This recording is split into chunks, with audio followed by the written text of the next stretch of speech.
Yeah, check, yep, check it. I'm up early in the morning, yawning. Put Opie Anthony, yeah, Jimmy Tranny pointing. Opie like brother man, Ant wants to join the clan. Jimmy on the other hand, he working the other hand. Turn my headphones up. There are horrible people to say in this old objectionable human beings, and I want you to know unacceptable to my scene, but I'll give it a go. 50 Cent, Larry King, Opie and Anthony show. Go. I know you're feeling the flow, while Opie's mother hucking, Jim's trying to get blown.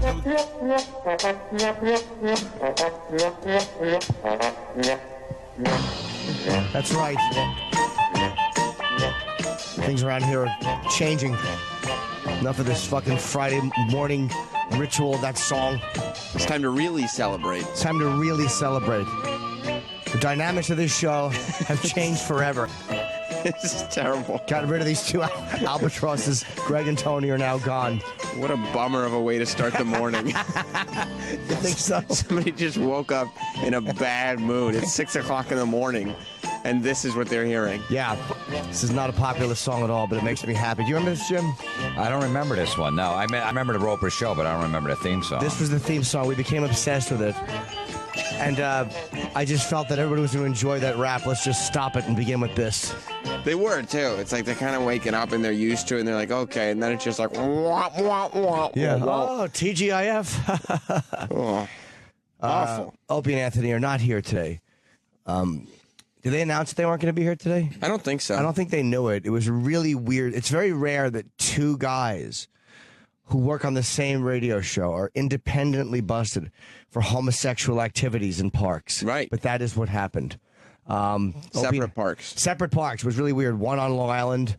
Opie was in a remote rest area, inserting his penis through a hole. An undercover officer was on the other side, and Anthony was doing the same thing on this side. And It's weird. yeah. It's weird. Chemistry, though, those two. It was really odd, yeah, because Anthony, people would have been surprised to learn it was not a white one that he had his mouth wrapped around. He's got a lot of issues that he's been masking for a long time. Yeah. So. I mean, he was really nose against the wall, lips against the back of the fucking glory hole on the black one. So it is myself and Sam, and we have a good show today, I think. I'm not just saying that. It's because, of course, my fucking oldest comedy friend, Jim Florentine, is with us for the entire show. Yes, I'm excited. I wasn't psyched getting up at fucking 4:20. It stinks, doesn't it, dude? I got up at 4:20, you know what? Because Oh, pot. yeah, pot, yeah. That's cool. 4:20. You don't like that? No. Terrible. Fucking stinks. When people do 420 jokes? No, anyone over 18 should never do a 420 joke. Yeah, it really is awful. Or April 20th, they do the pot symbol to their mouth. Yeah. All right, I got it. 4:19, they start saying, 30 seconds away. Yeah. Ugh. Yeah. How great would it be if they said that and before 420 hit, they were struck by a car? It'd be great. Yeah. And David Lee Roth is coming today. Yes. We figured we didn't want it to go really particularly smoothly, so we figured David Lee Roth is such a fucking maniac. Right. He'll be fun to have in he'll be here from, I guess, 7 on. And then Anderson Silva. And last time David Lee Roth was in here with an athlete, he really let the athlete go ahead and have his time, so that should be good.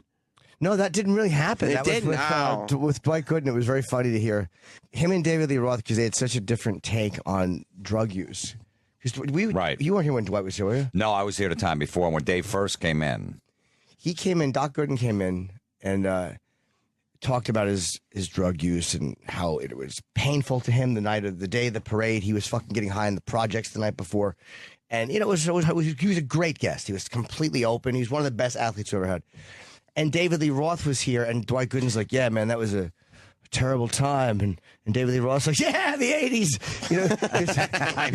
Because to him, it was just the opposite effect. Yeah, right, yeah. So it was so funny to hear these guys together. And I think David and Anderson will get along for some reason, because I think Anderson will know, obviously, who he is. Yeah. Everyone knows who David Lee Roth is.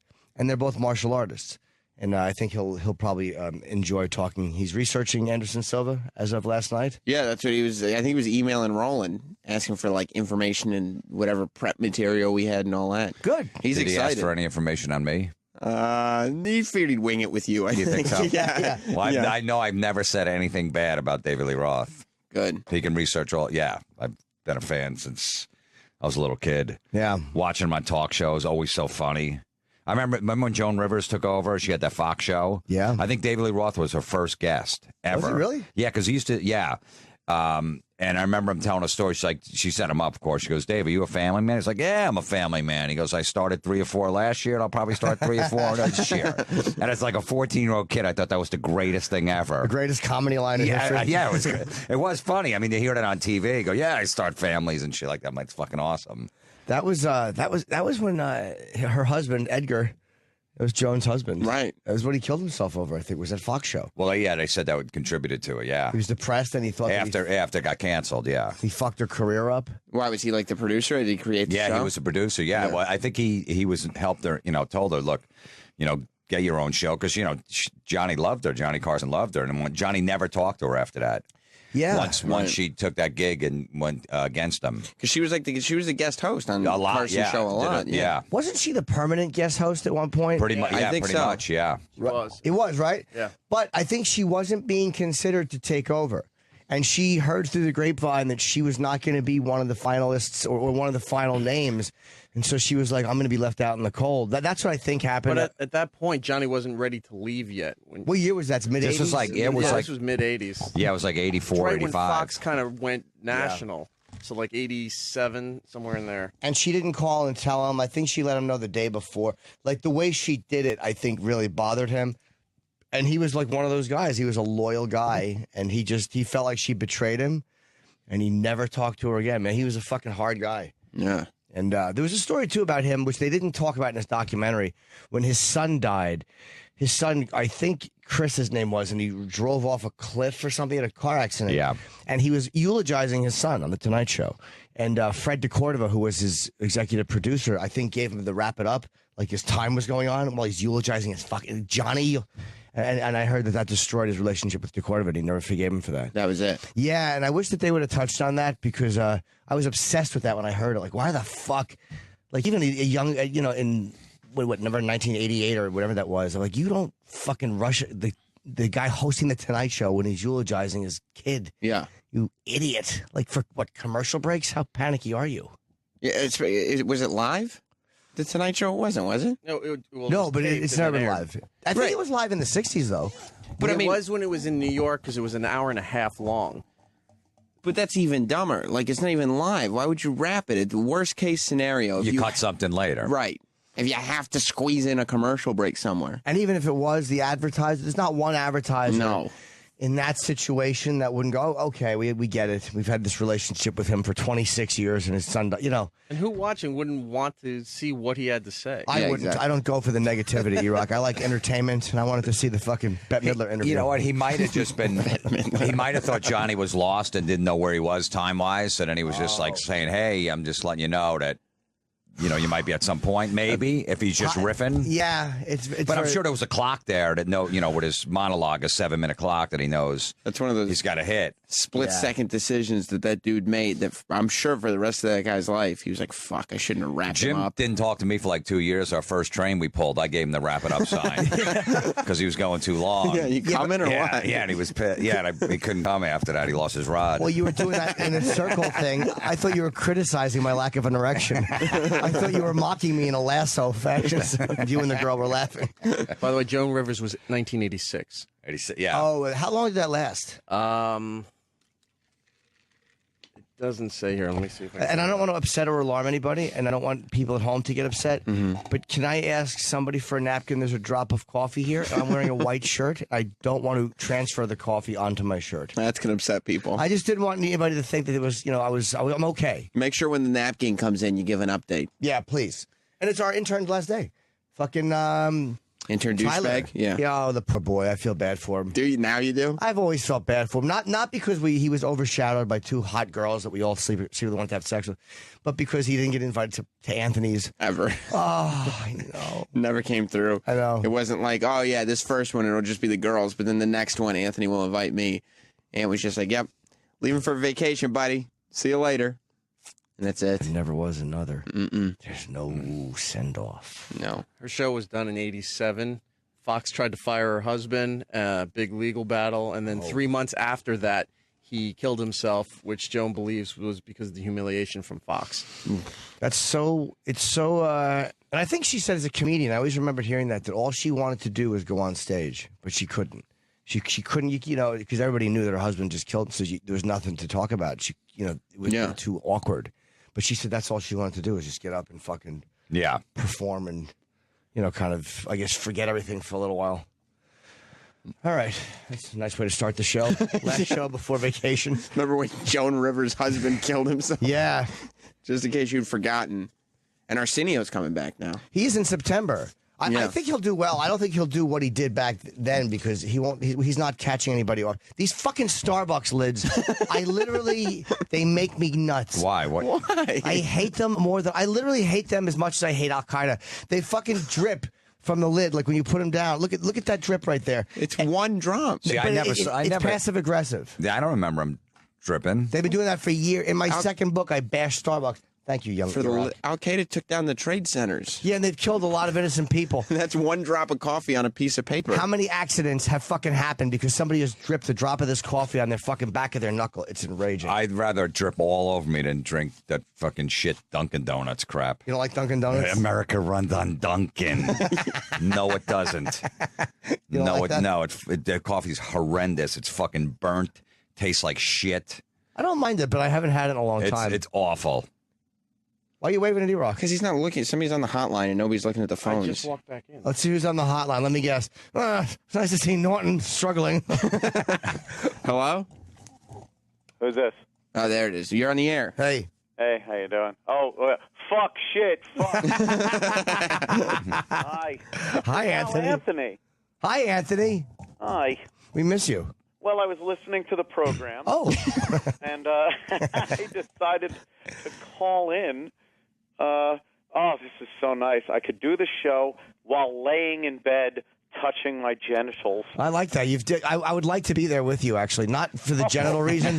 Not in that reason, but just to kind of be in your house broadcasting, I think would be a lot of fun. Oh, I thought not to be broadcasting, to be touching my genitals. No, I always picture your genitals as big and heavy. I've actually never seen Ant's cock. Yeah, but I try to hide it like the Loch Ness Monster. Why do you think it's big and heavy?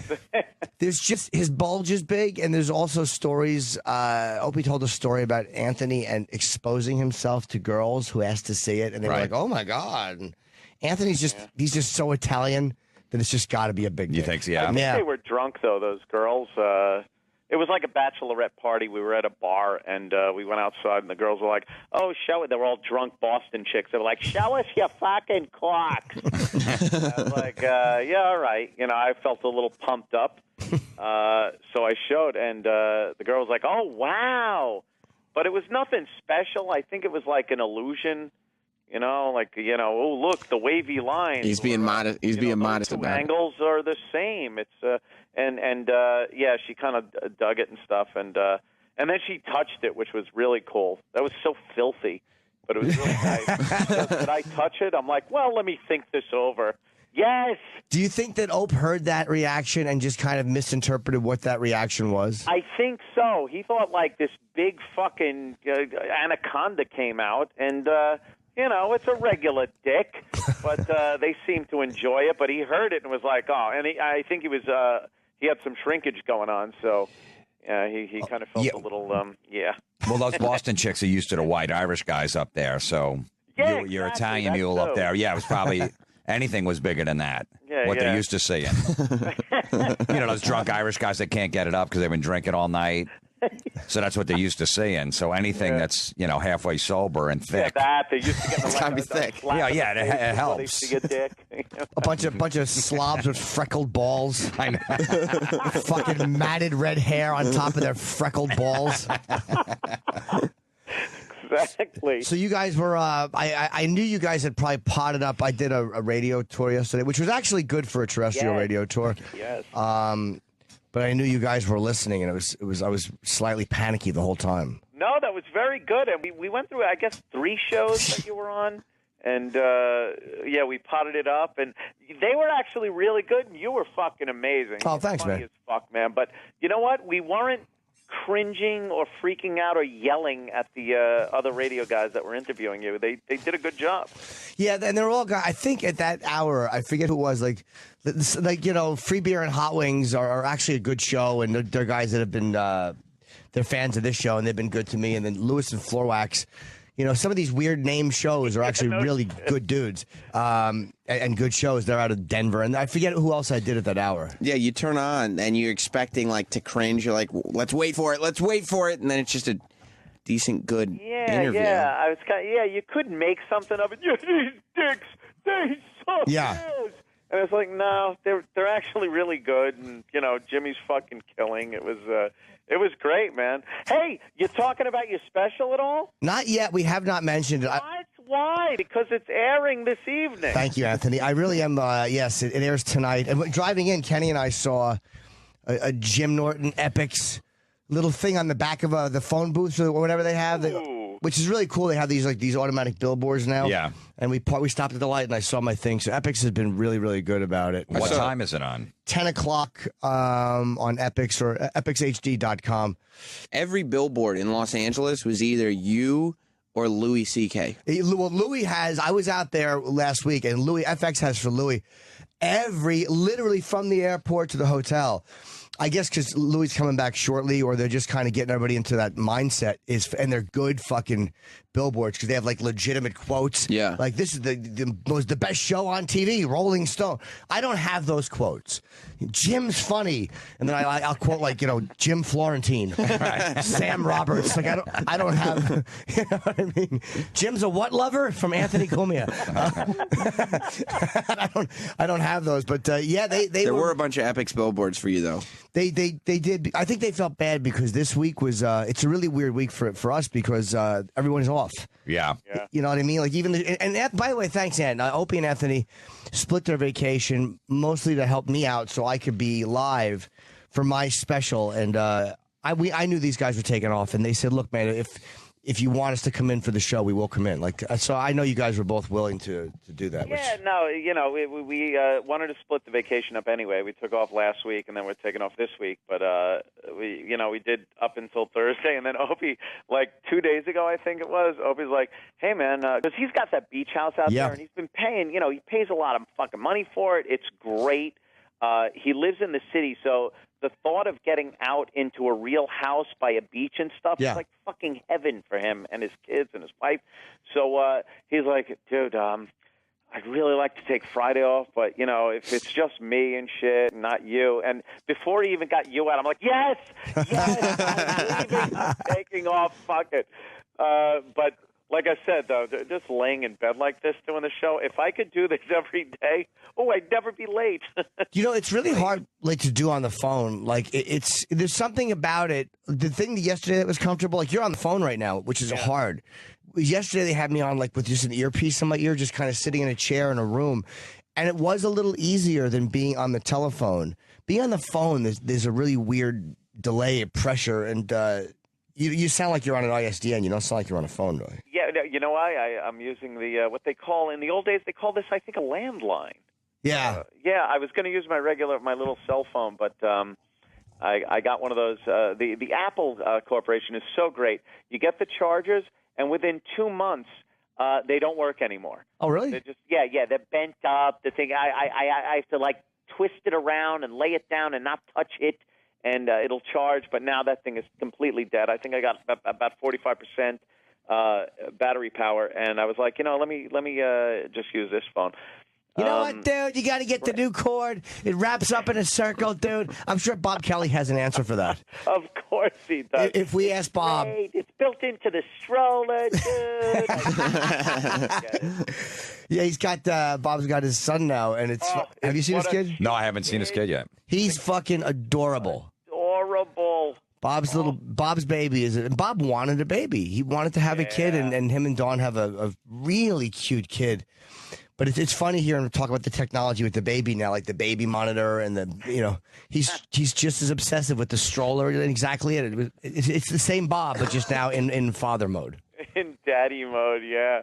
I'm not is he a good dad? I'm sure he's not fucking beating the kid on the edge of the sink or anything like that. But is he a good like loving kind of daddy? Is he doting? Yeah, the kid's actually already correcting Bob's grammar, which is nice. But yeah, he is. He doesn't mind changing the shitty diapers or feeding him. Like he likes. But they were trying. Him and his wife wanted a baby. Like for a while, he's like he was so psyched when his wife got pregnant.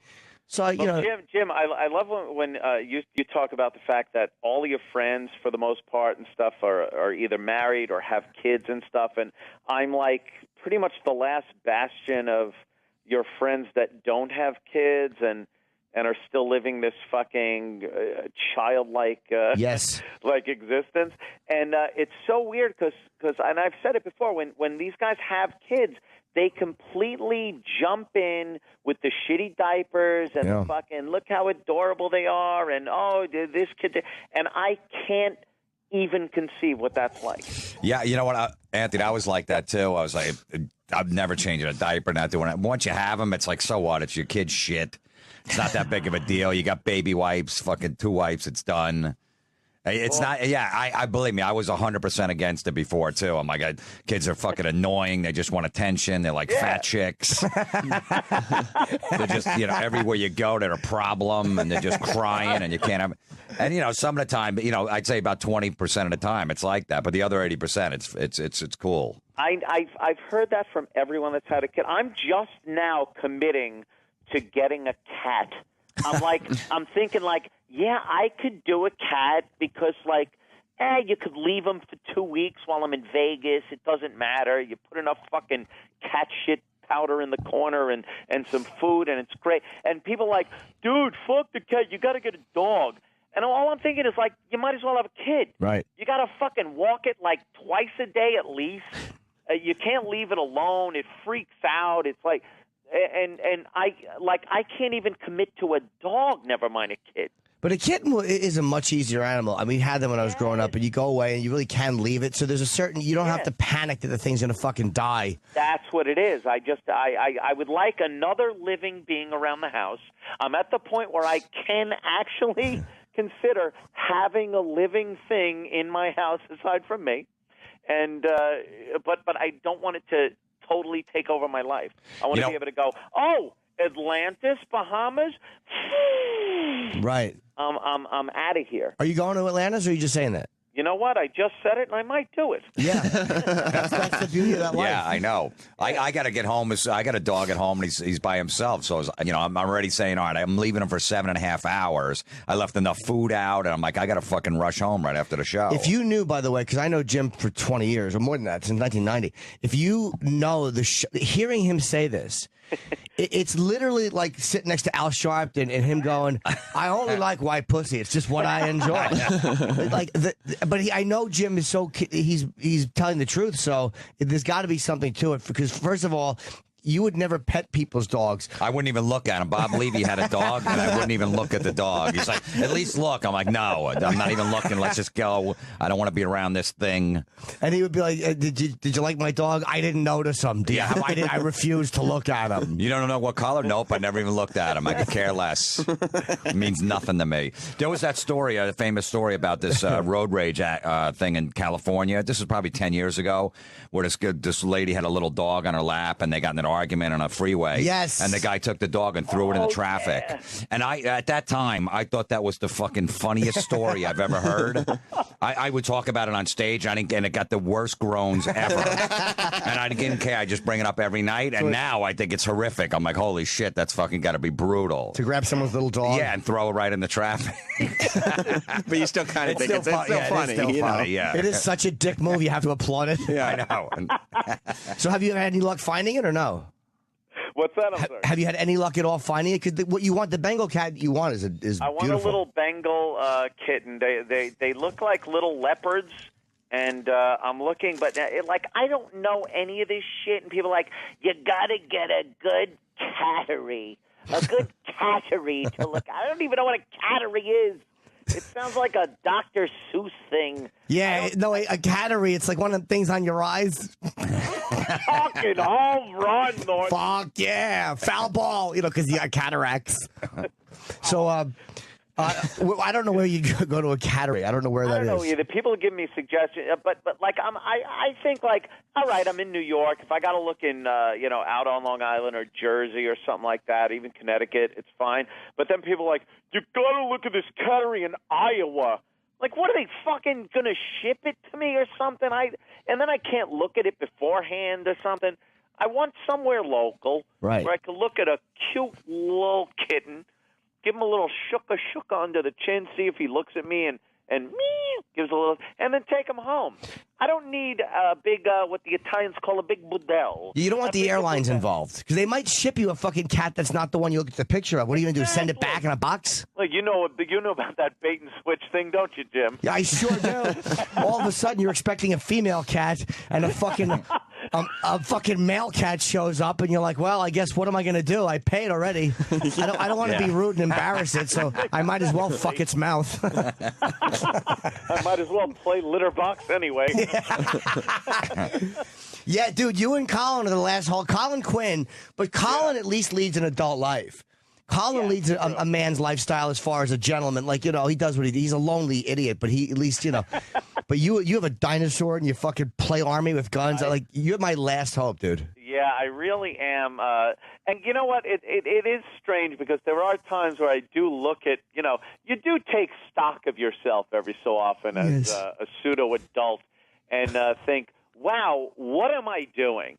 But the truth of the matter is, like, I can't really see the downside to it, what I'm doing. I know it's not really the gist of what adults are supposed to be doing, the way I lead my life, but I don't know. I kind of find this fun. There are times, though, where, I'm sitting alone, maybe even a couple of hours ago. It was still dark outside. I'm just watching some bad television, tweeting my angry racism on Twitter, and I'm thinking, like, what am I doing?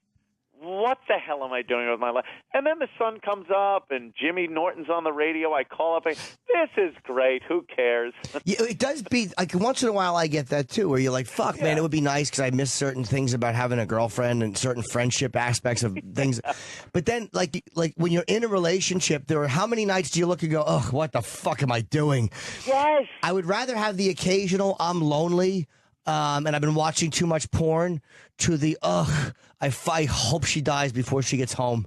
Dude, I there hope have something been happens. times I've had company over the house, and after a few minutes, you're thinking like, "Oh my God, I wish I was just alone so I could watch this mafia documentary, right? Or something, without this idiot yapping in my fucking ear."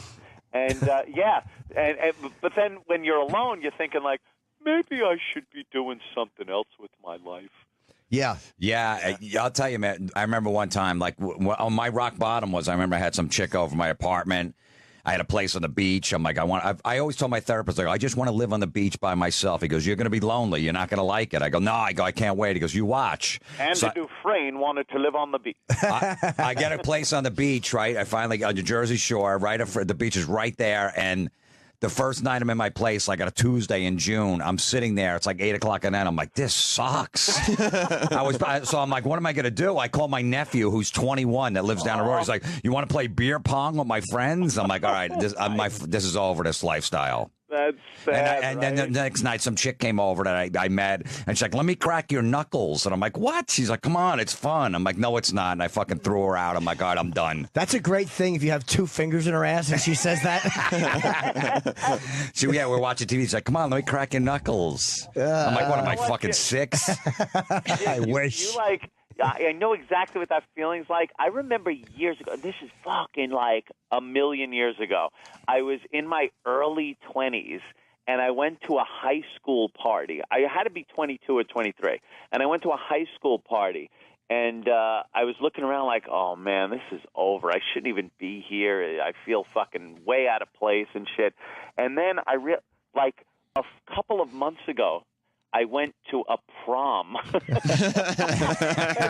I was thinking like, wow, I should have fit right in, all those years ago. But, if you felt like a creep back then, There's nothing wrong with feeling like a creep now. Do you know how great that is, though? That's your crate. You have a crate, but you've been married, though, dude. You fucking went down the road. You did it for a long time. Yeah. You were in it with Melinda. I mean, for years. Yeah. And you weren't cheating on her. Like I literally every time I saw Anthony, he was with his girl, and every time I saw her, she was with him.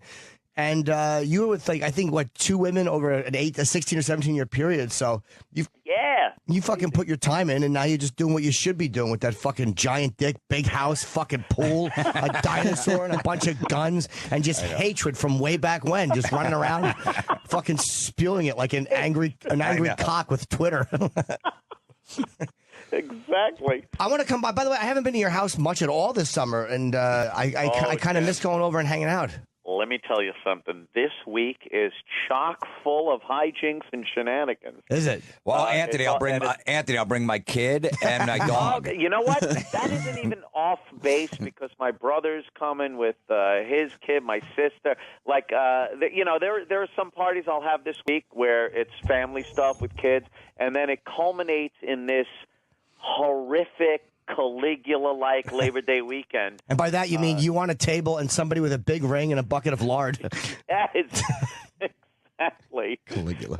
The Labor Day weekend's going to be like a Friday, Saturday, Sunday, like complete stretch of party. But this week, anybody that wants to stop by, not people listening on the show, they could pretty much go fuck themselves. Yeah, but people I know. You, Florentine, anybody, come by, hang out, and fuck. I may come by tonight or tomorrow because I leave Sunday for L.A. Tonight's fine. I got a couple of people coming over tonight. Absolutely. Yeah, maybe I'll come after. I think I'm doing a set or something, and I'm not gonna sit home and watch my own special. It's just too creepy. I'm responsible, irresponsible guy, and I realized that tonight because it was about 3:30, maybe 4 in the morning. I decided, you know what? I really do want to kind of take a dip in the pool, but I didn't want to be the guy that was found floating in the pool, right, dead the next morning. So I stayed in the shallow end, but I went in the pool, which is bad enough. Why? I was kind of drinking. Oh, okay. You were from. Yeah. Kind of drinking a little. Okay. But not enough to where I couldn't realize, maybe I should stay out of the deep end. I'll lend you my son's floaties. I should. Oh, imagine being found dead with floaties. I know. Imagine me as your coworker having to explain that to people. Oh. Can you imagine? Embarrassing. And dealing with the haters. Good for him. And I got to write back. He was a good guy. Oh, they would be. They'd come up with things to say. Oh. You didn't know him. Yeah. I really hope all your tweets would be in the in the paper. Yeah. Look at his last 8 tweets. Yeah. A quote unquote race tweet jock dies. Shocking racist tweeter guy dead drowned. People we talk about, they don't even. Most of I got yelled at yesterday because I was tweeting about this racial shit. It's not even the crimes that bother me as much as the way it's reported. I don't. Yes, that's what I don't understand. You've gotten shit for it, but you're not even talking about the crime itself for the most part. You're talking about the way it's being reported or the lack thereof. Yeah. And that's all it is. It's very frustrating. But on Twitter, it's so hard sometimes, the 140 characters, to say what you want, which is kind of what makes it great. Yeah. But it's also hard to kind of get your point across. Like, you get into these back and forths on Twitter. Oh, my God. And I've done that, but I can't do it anymore. Like, once in a while, I'll go, I just find that blocking people is easier because it's too frustrating to get wrapped up trying to requote them and to get it's just fucking, my head hurts trying to do that. It's so much energy, and I wind up just being fucking angry and getting sick over it. I found an easier way to do it. If you retweet the person and then you capture a little bit of the essence of what they're saying, and as long as you put a ... where you cut them off, it lets the people know there was a little more, but you know what? What I have to say is a lot more important. Yeah, maybe that's it. Yeah. Give them just a little, what's that called? The ... ellipsis? Yes. I call it a ... Jimmy. So do I. It just sounds a little bit easier. You know what Don Jamieson does? Someone will tweet him and go, dude, you fucking suck. You're the worst host on that metal show. Fucking die already. So he'll quote tweet and go, dude, you're the best host on that metal show. You're my biggest fan. So he retweets that. He changes it, and then he blocks the guy right after he posts it. So the guy can't even come back. Is that fucking beautiful? Yeah, that's Nothing great. annoys people more Yeah. than when you change their tweet. You change it completely. You retweet them, change it to a positive tweet, and then you just block them. You block them. Oh, does that annoy them? Do you know, on Red Eye last night, we talked about one of the stories. I saw you on Red Eye. Thank you. I got you a very nice text this morning. Thank you. And one of the things we talked about is the Huffington Post is now going to block anonymous posters. Yes. Because they thought the trolling got too aggressive and shitty. And so now no more anonymous posts. And I love it. I've been railing against the anonymity on the internet for a long time because I just hate people.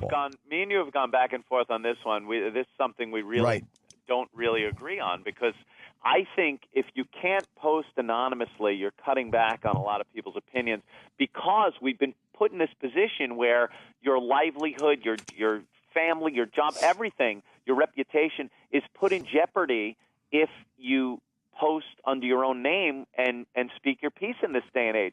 And it has nothing to do with somebody not being courageous or not wanting to speak their piece with their name on it. I would love to plenty of times say a lot more than I do and put my name on it. But the fact of the matter is, with this PC shit we're dealing with, it's taken out of context, it's twisted around, and you get fucked. Yeah, no, and again, I kind of said last night that I know I'm in a job where I have more leeway, too. Like, I do understand that. And there are certain times where, let's just say you're a cop or a fireman, and you don't feel good about black people or Jews or gays or whatever the group is. Like, let's say you're a cop or you're a fireman and you're a civil servant, you're against gay marriage. And you want to say, look, I think this is against. I guess there's the point that you make. It's right. It's like it's hard for you, even in a nice way. Like, even if you're not being... Even just criticizing individuals. It doesn't even have to be groups. Right. You know, there are a lot of companies that don't want you because they feel like you're a representative of that company. So if you start saying this movie sucked, well, you know, we're associated with blah, blah, blah. And that's the point where I kind of looking, all right, that's a good point. Like, and it's like when I think of anonymity on the internet, I'm not thinking of people posting legitimate, real opinions and trying to have a dialogue, but fighting against a politically correct, shitty. You know the trolls that we're talking about. We're talking about trolls. Guys that aren't doing that, but guys that want to just walk up and go like, I fucking hate kikes, but won't say that because they're afraid. Like, they're the same ones that would say it to one guy, but they wouldn't say it in a room full of Jews. Like, and there's something about that annoys me. Like, they want people to hear it, but they don't want to fucking say it out loud. That just kind of sickens me. Yeah. Yeah, I understand that part of it, but you can't then weed them out and not also weed out the people that just really want to voice their opinions honestly and openly, but not get not the consequences that come with the freedom of speech, because I understand that. Everything comes with consequence, and if you want to spout off about something, there's going to be consequence, especially if it's controversial. But there's this pall that's hanging over freedom of speech these days, and it's the concept that you can lose everything based on the fact that you said something against blacks or gays or something. And that anonymity lets you speak your piece but not risk your entire livelihood. Yeah, you mean unfair consequences, like, and that's a hard thing for me to argue because you're right. Like, there are times where you'll say something that's legitimately just an opinion, like when Perez Hilton asked the Miss America contestant about her feelings on gay marriage. I didn't agree with her. I thought she was wrong, but she expressed a view when asked. Or Helen Thomas at the White House, I didn't necessarily agree with her. She expressed a legitimate opinion when asked. And people are penalized for that. So I guess that's the part where the anonymity is something that you might need. You've said it before, which is you've said it before. If you're asked and you give your honest answer, how the hell can you then be penalized by that? It amazes me. The people that asked you are like, "Oh my God, that's horrendous." You asked.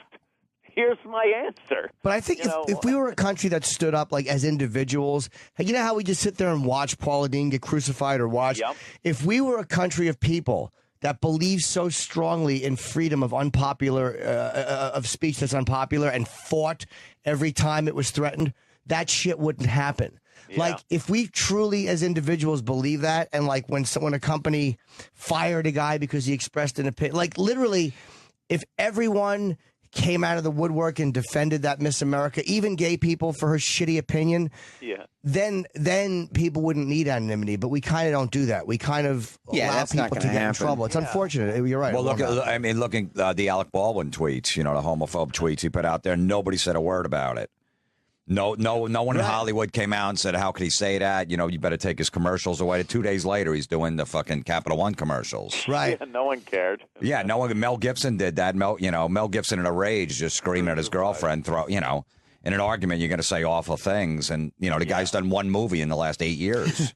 Yeah, that's true. I mean, it really is. They're very selective in who they penalize and all that stuff. And people are more eager to be outraged than they are to defend somebody. Yeah. People are happier being angry at somebody than they are, People love to be outraged this day and age. They love a good outrage. They love getting somebody in trouble, too. They love seeing somebody get in trouble that's not them. I got him in trouble. Apologize to. Yeah. Oh, I'm sorry that I said, yes, you are. Yeah, and then we want to see you fired anyway. Right, yeah, because once they get their apology, they're not like, okay, it's all good. They're like, well, and he should lose his job, too. And there was a weird thing like recently on ESPN, there was a black anchor who called another black anchor. Oh, this is off the air. Yeah, but this it was is Hugh Douglas. Hugh Douglas called this guy a house nigger, and he called him an Uncle Tom, and he was drunk apparently, or allegedly drunk, and he was angry, and it was in front of people. And that was a black guy saying it to another black guy. Yeah. And of course the media reported it. They didn't go nearly as far with it, but ESPN I knew was going to fire him because I know they're in a position where they have to fire him for that, and they did. And a part of me was glad, good, because it's even for. And then a part of me is like, no, I don't want to see him fired for that. And so I'd rather see him not fired and other people not fired. I agree. Right. Than see, because the white guy said something that was controversial and he got fired. Well, now you got to fire this guy. I'd rather see no one fired for what they say. I'm disgusted with the way people are being fired and chastised and forced to apologize and being held hostage by interest groups based on just what they say. It's amazing how bad it's gotten. And he didn't even say it on the air. This was at some convention or something like that where they were just hanging out. I could see if it was on ESPN. And right. Because they do a show together. They do some kind of TV show together, the guys. But you knew he was done. Yeah, because when they went on the air and they didn't have him on. Is David Lee Roth here or no? I think he's coming up. Oh, he's walking up the hallway. Yeah. Do you want to? Coming in? Yeah, David Lee Roth. We got to take a break because our food is here, and we got to take our first break. All right, kids. And if you want to call back, of course, you're Anthony of the Opie and Anthony Show. You're welcome to do whatever it is you like, my friend. You guys have fun. All right, buddy. Yeah, I'll be listening, of course, until I what they call, I guess, pass out. All right. And then give me a call later or a text, Jimmy, and pop by later. We'll fucking hang out. Yeah. I want to see you tonight, man. Cool, man. All right, buddy. Have fun, guys. Thanks, Anthony. See you soon. man. So we have David Lee Roth coming in about, 5 minutes after this break's over. Yeah. And, of course, Florentine's here, and then Anderson Silva comes in a little later, that's the main reason I wanted to come in today, was to talk to Anderson Silva. What about your special? That's I tonight do want at to 10 promote o'clock. that, honestly, but I would have literally just fucking recorded a promo. It's about, I want to talk to Anderson Silva. So we'll be back in soon time. Good. The Opie and Anthony Show on Sirius XM. Call today. It's a great product. What if I only want to watch just the commercials and skip all the television content? I come from the part of the country outside Newcastle, Indiana, where it's not unusual to see the moms go to Kentucky Fried, pull all the fry off the chicken, feed it to the kids, and throw the meat away. So what if I want to throw away the actual content of the show, Jim, and just keep the commercials? Because sometimes they're actually better than the show itself. Well, you're asking me, and I would take that question and I would put it to the Dish Network. What are you guys going to do about that? Because I have no idea. Can you reverse it? Is it like a Will Smith robot movie where, I bet you could. It won't cancel itself, but it'll cancel all the other... It can't self-destruct like the Terminator. You know how Schwarzenegger couldn't lower himself into the vat to kill himself at the end of Terminator 2. That's probably the way this is. It will cancel all commercials, but it cannot block itself from being played. Okay, first I want to just weigh in philosophical and say that a lot of the times the best artwork of all is during the commercials. There's some of the best stuff is in a Geico commercial, or what's the one with Flo for the other insurance? Progressive, I hate her. I hate her. But you know her instantly, and then in a city of sore thumbs, sticking out is an achievement in itself, is it not? That is true, but I also recognize a sore on the genitals instantly. That doesn't mean it's good. And it looks like Flo? It does. It's less irritating, though. I guess is that I have a rash back here. It looks like Elvis. We're back live. David Lee Roth is here with us today, and of course Florentine. Now wait a second. You know what else television also needs? And I say this every time I sit down to watch, especially at 5 in the morning when I don't want to upset the other apartments and everything, is a control that sets a volume level for your television. You say 100 dB, well, I'm rock and roll, 52 dB, whatever, and no matter what plays, it rings in at 52 decibels. If you're listening on your headsets or it's playing whatever, because when the commercials come on, sometimes they blast on, right? Or during the actual movie itself, it turns into the love scene, and you're having to get really, really close, and then somebody shoots. And it's blast. How come nobody has invented a thing that just stabilizes the volume? Don't they have that? I thought they did have that. I think I've seen on an infomercial, there is like a little contraption you can put on the back of your TV.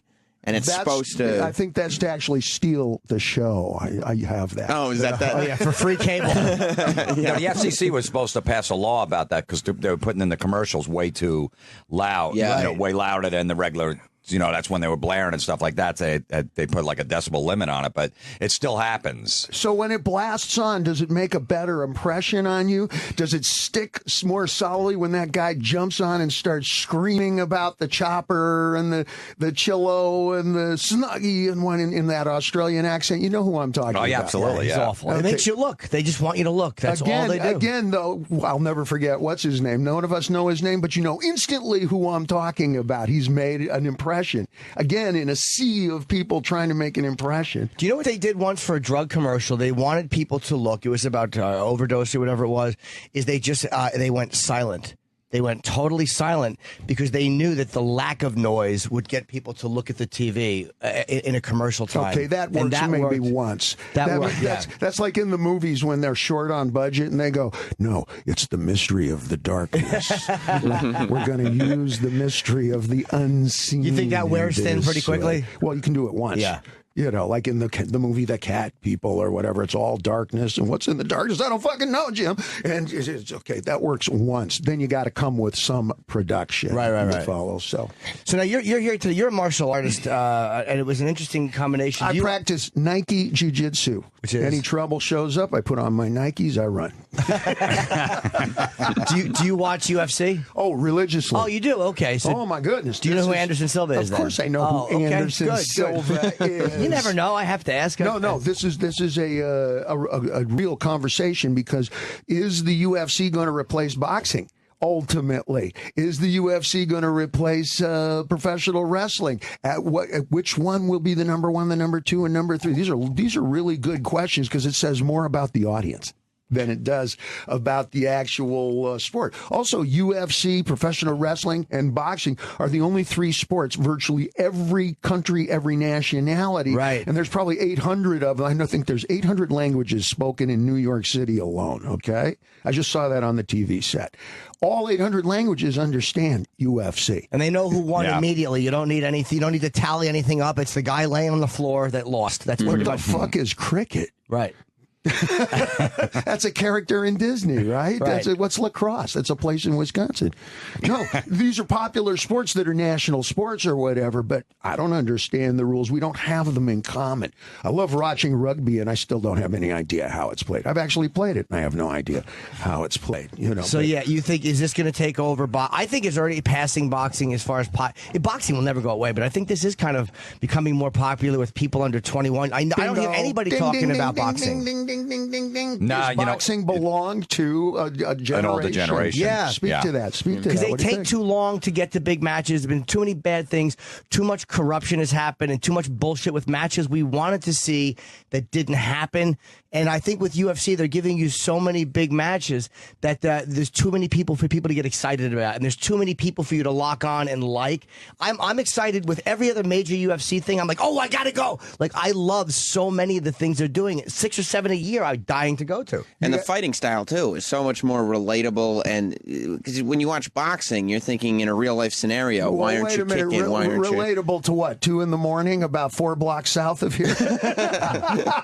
Yes, because I'm going to agree with that. But, you know, I will concur. You put down the Red Bull and go, what'd you fucking say? Yeah. And it looks a lot more like Anderson Silva on a winning exactly. streak, if you're lucky, right? You know, it does ring that bell. It's a lot closer. Boxing is really stylized, you know. We know from when we would imitate the guys in the 1800s with the big mustache and everything, and you kind of put your hands up like this, and you put your little finger up, like when you're holding a teacup, and it's John L. Sullivan or Gentleman Jim or those kinds of 82 rounds of whatever. I'm going to wonder if boxing is now a part and parcel, for example, of a classic rock generation. Maybe, yeah. Clearly, Joltin' Joe Frazier, you know, and all of his legends. Why was Frazier's left so strong? It's because his father had no left arm. Grew up on a farm, and every time they had to handle those 55-gallon milk cans. Is that true? I didn't know that. Yeah, Joe got to use his left arm. Wow. So by the time he was in 8th grade, he could leave some serious divots in the heavy bag with that left arm. It was 2.5 sizes bigger than his right. There's no magic to that. What would you rather watch, boxing or UFC, though? Which for you is more exciting to watch? Depends on the personality. It's a good question. Depends on the personality of the individual. Let's dial around the time zone here. Things are getting all wavy. I should eat breakfast. We go back to Muhammad Ali and Sonny Liston. You know, that's like a prison yard fight with one howling, screaming guy who was probably closer to professional wrestling. He admitted since then he was imitating Gorgeous George, the wrestler. Muhammad Ali was, I'm the greatest, I'm the beautifulest, I'm the prettiest. And it sounds like, you know, one of the guys from WWE. Do you remember that fight, the Liston fight? Because Sonny Liston was not good at the back and forth. He was not good at going back and forth, and he tried to, you know, bet your money on Sonny. You ever see that video of Sonny Liston trying to come back at Ali verbally? And it was just it was humiliating. I had. Well, you had to listen to it on a radio. You had not even started closed circuit in the movie theaters yet. That came a little bit later, and I had one of the early little black and white first Sony radios, okay? And you had one of those little earplugs that looks more like a hearing aid, just fit into one ear. You dig like that. Yeah. And those made so much noise that you still had to hide under the covers to listen to it. And there were 2 fights between Ali and Liston. And in one of them, you know, Liston, quote unquote, threw the fight. You know, he was involved when, you know, he was all mobbed up. All of boxing is and was, you know, but he played the silent, deadly, menacing thug on the prison yard role. And Ali had not started his, you know, in support of the Nation of Islam. Well, yeah, he was Cassius Clay. Yeah. So he was still an uppity N-word, you know, and that infuriated everybody. And that just, you know, we fell in love with him as little hippies. Are you kidding? As little rock and rollers. Are you kidding? What could possibly represent us better? Unless maybe it was Jimi Hendrix, and I'm prepared to argue that. That's the fight you're talking about that they thought Ali threw. I mean, that the Liston threw. That's like the phantom punch they call it. That was the second fight. And when you look at slow motion, like they've slowed that down enough, you could see Ali hit him so hard that he physically lifted Liston up. Like that second punch, he really did clock him. But it looks like it was so fast, it looks like he just kind of faked it and fell down. But I've seen that slow down, and you can see Ali hits him so hard that Sonny lifts up. Like, he really fucking Ali was in on this, too? Or was it just Liston that was in on it with the fix? It actually wasn't a fix. Oh, it was? Oh, because I thought it was. No. It was actually... That's urban legend. You know, the it was actually a real punch. Is that I think Liston was in jail, and then somebody threw him off a balcony later. He died young, man. Great stories. I don't want to get in the way of a good rumor. He was a fucking... Sonny Liston was a dock worker, I think. He was an enforcer on the docks in Philly, or wherever he was. He was a tough fucking Not a lot of guy. Heavyweight champions out of Hebrew school, huh? No, not a lot of heavyweight heavyweight champions graduating out of bar mitzvah class. Eh? Philly's a fucking rough place, man. I mean, who else? Sonny Liston, Joe Frazier, Meldrick Taylor, Bernard Hopkins. There's a lot of great fighters that come out. Rocky. Oh, Rocky. You know what? That's interesting that out of all those faces and everything, the one guy who gets the attention is the Italian Stallion. The boys do. I've been practicing that. It's excellent. 3 syllables, one solid slamming career. That's right, Jimmy. So it depends on the personalities. Now, let's say today, because I don't know. I don't know who's got the personality. I saw Tyson doing the promotion for his fight that he's promoting, and he had more pizzazz and lightning and thunder than the 2 guys that he was promoting. Did you see any of this? He's even pushing him, going, "Come on, I'm hesitant to imitate him in case I run into him." Floyd Mayweather's got personality. Floyd Mayweather does. Ding, ding, Yes, ding, he Mayweather ding, does. ding, ding, ding. There you But go. that's I mean, even Pacquiao. I mean, he's fun to watch, but he doesn't. There's a He's not humility cutting they don't promos. have that the UFC guys do. There's something really like because they don't really like. Chael has a great personality. Anderson's kind of quiet. Chael's another one that, just like Dave was saying, that is doing wrestling shtick. Yeah. When he's out there, he's doing the same thing Ali was doing. It's fun to watch Manny Pacquiao now because he has carried with him the friction of time. On his shoulders is his wife's career, a 92-person entourage. Do you follow? He's a governor, he's a senator, he's involved in charity. You follow? And this is a classic story. Is all of a sudden, you are in demand, and how much of those doorbells do you answer? You follow? Yeah. It's like when you watch on MTV. I haven't watched recently, but you could see a lot of time the girls, they get a brand new cute little gal, who'd be a VJ, and in about 90 days, which is metric for 3 months, she gets what's called dinner butt.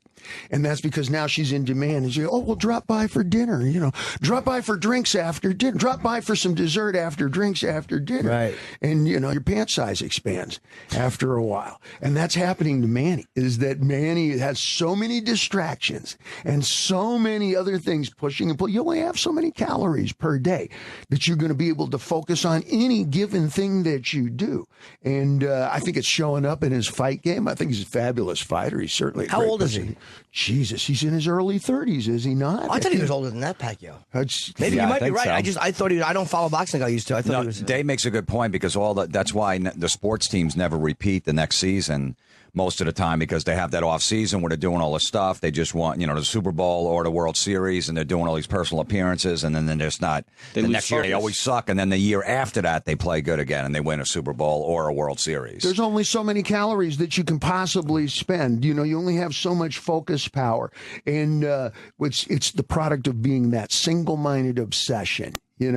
It's the one thing that everybody tells you, you got to reach out to other people. You got to become part of the community. You have to have a family. You have to be, affiliate with other folks and everything, when it was the single-minded obsession to the point of becoming a fucking hermit that got you the heavyweight title or the platinum record or that allowed you to write the Pulitzer prize-winning novel or what have you. What do they call it? The sophomore jinx for like a second album or a second book or whatever But it Dave, is. now how come that didn't happen with a band like Van Halen or any big band when you guys are on top, everything, parties at Studio 54, private planes? How do you come back from that huge tour, put another great album out, go do another huge tour where you guys don't lose a little? I think that's a good question. Is most artists, and I've been told this by folks who are part of the setup, the lighting crew, the carpenters, the staging, even the wardrobe folks, the gals who do all of this. And they say, just recently, one of the gals said to me, Dave, you're one of the few artists I work with who actually enjoys all of the preparation and the setup and the in-between. Most of the people, she said, that I work with, and she works with all the big ones, all the biggies with no last name, the Madonna, Beyonce, Dave. All the hot chicks. all the verbs, Sting, Cher, Usher. These are verbs. And she said, for the most part, most folks don't do anything until about 8 weeks before that tour. about 6 to 8 weeks before that album, about 6 to 8 weeks before you launch the play on Broadway or start shooting for the movie. You practice with your sword or your ray gun or your motorcycle, whatever it is you signed up to portray in the film. But that most of the folks who are doing those pursuits don't really enjoy it beyond that. It's very finite. And in Van Halen, I wouldn't be surprised if right now, this evening, the fellas get together and start jamming. They do at least 3 times a week, sometimes 4 and 5. Just because that's what we do. Good writers write. Right. You know, good singers sing, and the band gets together and works routinely. I routinely am working lyrics. It's a muscle that is perishable, like gun handling or cooking. If you don't do it, you lose it. Can me ask you a question? Because there's something about Sabbath where they said Ozzy would get a beat and he would just kind of start singing like ridiculous lyrics over just to get a singing tempo down. Will you come up with something and go, okay, this is what I want the song to be? Or will they come up with a riff and go, hey, do you have anything for this? Or does it work both ways? It can work a number of different ways. If the music comes first, I'll work that out with, whoever. I've written with a variety of folks. And then from that, you'll either try something rhythmic to it, then you'll try to put the words to the rhythm you've created. Some like what could that be? I don't know. I pledge allegiance to the flag. Great. Do something like that. You came up with the rhythm first. Or you wrote those lyrics long before the music ever happened. And, you'll find the emotional content that's happening in a given piece of music. And then from that, hopefully you have a whole repertoire of, different songs and titles and subject matter and so forth. That, it's like when you take a racehorse into the blacksmith. He's going to take a look at your horse and go, okay, well, he's a little different over here. You know what? I know just the shoe, and then I'll bend it a little here, and I can kind of tweak it there. What distance is he running? What's the subject matter, so to speak, like that. And the way that you write lyrics can happen a number of different ways as well. We all love to believe that Jesus speaks through us. I am but the conduit. You've heard that horse shit. Yeah. I sit in the room and it just comes to me. Yeah, well, what's been coming to you is Moon in June rhymes with when's it going to happen? Soon. Nice, Bob. Down. Fuck. And I'm going to eat it with a knife. Oh, fuck. How much time do I have? A fork?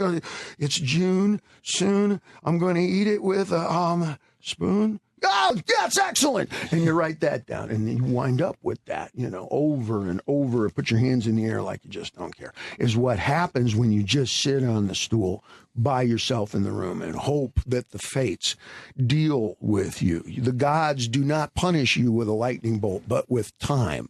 Time extended, time wasted, and of course, my favorite, your time's up. Here's a better way to do it. Here's a much better way to do it. And again, there's no magic to this. None of this shit miracles itself into place. I have notebooks that I'll keep. Some of them I've had for over 20 years. And as I hear little parts and parcel of conversation, part and parcel, just write that down. Sounds like a song title. You follow? And maybe there's lyrics. I just saw a bumper sticker. It said, no talent, no skills, just heart. Hey, sounds like a pickup truck to me. Who's driving the pickup truck? There's your story. Okay. Somebody, I saw it on a movie, a grade B cowboy movie or something. The fella says to the school marm, well, I ain't that smart, man, but I sure can lift heavy things. There's one of your first lines in the song. Yeah. But you won't know all of that until you have a fat notebook full of, bits and pieces of what people say, things from the movies, bumper stickers, things from sports advertisements. And you can let them age, too. If you get something out of a sports advertisement, let it go for 10 years or whatever and bring it back. I think it was for Nike or Adidas. It says, when was the last time you did something for the first time? Whew, that sounds like some Buddhist shit to me. Right. It's a good way to kick off the weekend. Certainly a great way to sell shoes. 10 years later, nobody even cares where that came from, and you sampled it. This is a big year for sampling. Get with it. Get Do you have any modern, man? Do you have any Yeah, stuff? Eminem does that a lot. He'll bring up stuff. He'll bring sure. Pee Wee Herman. Remember, like 2 albums ago, he was bringing up like Pee Wee Herman stuff. It's stuff that was from 15 years ago. Oh, you can bring up We'll bring expressions that people have used. Bang, zoom to the moon, like from the Honeymooners. Right. To the moon, Alice. That right there could well be well, not hip hop. I'd use that for electronica. For ghostwriting, for something like that. Bang, zoom, parentheses, to the moon remix. There you go. But you ain't going to be able to have that off the top of your head, especially under the pressure with all the neckties looking through the window and the clock on the clubhouse wall goes 10,000, 10,500, $10,580. Right. The clock will speak to you if you're not Is careful. there anything you've wanted to make work? Like, I've written jokes that just never took form. Is there anything you've written down or something you thought had some potential that you've just, in all these years, never been able to make work? Or like, fuck, I had that little thing I thought I could do something with, and it was just a momentary thing that was never been able to be made into anything Only if good. you don't do compiling. It's called compiling, and it's the way you would prepare for a legal case, a debate. It's the way that you would prepare for an ultimate fighting contest. You follow. You're going to get all of your chops and all of your ideas in advance so that it all becomes second and third nature. And if you're stuck on a subject, for example, I like to, I have an inner voice. I have several of them, actually. And one of them is one of my old teachers from social sciences. He sounds like he's talking to us in film class. He used to walk up and down the aisles, with his hands behind his back and go, gentlemen, all of us were 12 years old. Gentlemen, today we're going to write a poem about a chair. And everybody would groan. Oh, fuck. Man, can we write about what goes on in the chair? Snigger, snigger, laugh at you. Yeah, certainly, if it's done poetically, Mr. Roth. Right. And so I give myself little challenges sometimes. And I wrote a song about a chair. Okay. Pick us the most difficult subjects that you possibly can. And if you compile your ideas before you sit down to nail the shoe onto the horse, so to speak, then you're never going to get that writer's You mean block. like a chair is hard, a chair is steady, or a chair is for all of these facts about a chair almost, or these different random thoughts about a chair that you could somehow compile into a final thing? Well, I wrote down, what's my favorite chair? I like those plastic ones that just come in one piece, and everybody owns a couple. They sit on every porch. They're in every white trash backyard. They're at every beach, every Club Med. They stack them vertically. Yeah. So the title of my song is One Piece Thermal Molded Country Plastic Chair. Okay. Right. And I wrote down lyrics. I wrote down little bits and fragments about, well, I like the green ones. They make me feel tropical. The white ones are basic model. I like that, And like, where do prophets go? Prophets used to go up to sit on top of the mountain. Ain't no mountains around here. It's in New York.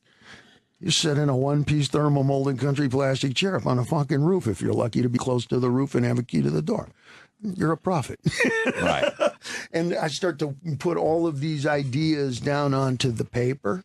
Do you follow? And then when it's time to start putting your rhymes together, you have a whole lot more ideas. You have many more ideas, and there ain't no mountain around here. Sit quietly by the river of life. You hear that shit from all these fake Buddhists all the time.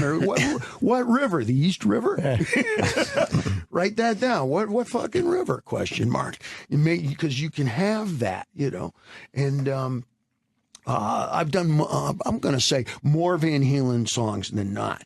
In that, I also ghostwrite for other people and have for a number of years, And you can change the style, you can change the tone, the temperament. You're never going to have writer's block if you're doing that. If you're trying to think of an explanation for something, you just can't keep throwing yourself at it. Compile the ideas like you would for a debate. Yeah, that makes sense. Now, if you come into the room as a lyricist and come in a room with personal lyrics, and the rest of the band looks at you like, Dave, can you come up with something better? Or, this is kind of, these lyrics really don't fit this music. What happens there? Do you go, look, it's pretty rare. It's pretty rare. So they're pretty cool. You come in to it. Now, it's if you are lyrically, if you're dialed into the lyrics, a lot of people are. Bob Dylan fans will tell you probably number one on the list is the lyrics. Number 2 is the melody and the whatever, you know. In material like Van Halen, you don't have to speak English as a first language at all. It's probably even better. Like Stravinsky said, you know, my music's best understood by animals and small children. Well, my music is best purchased by animals historically, because you don't have to speak English. So you can't fool you with it. It's authentic in its confidence. It's authentic in its sense of humor. It's authentic in its sense of confrontation. And you can sense that, you know, you're not fooled by the language or whatever. But there are very real stories there, and there's a lot of questions that are presented. You know, I wrote a song on this last record about tattooing, and on the surface, it sounds like, oh, another girls' cars, let's party or whatever. But it asks a whole lot of questions like, why is the crazy shit we would never say become poetry in ink? You know, there's a whole lot that if you care about it, you can delve in. If not, you don't have to pay attention to the lyrics at all. Like I said, Van Halen music works perfectly.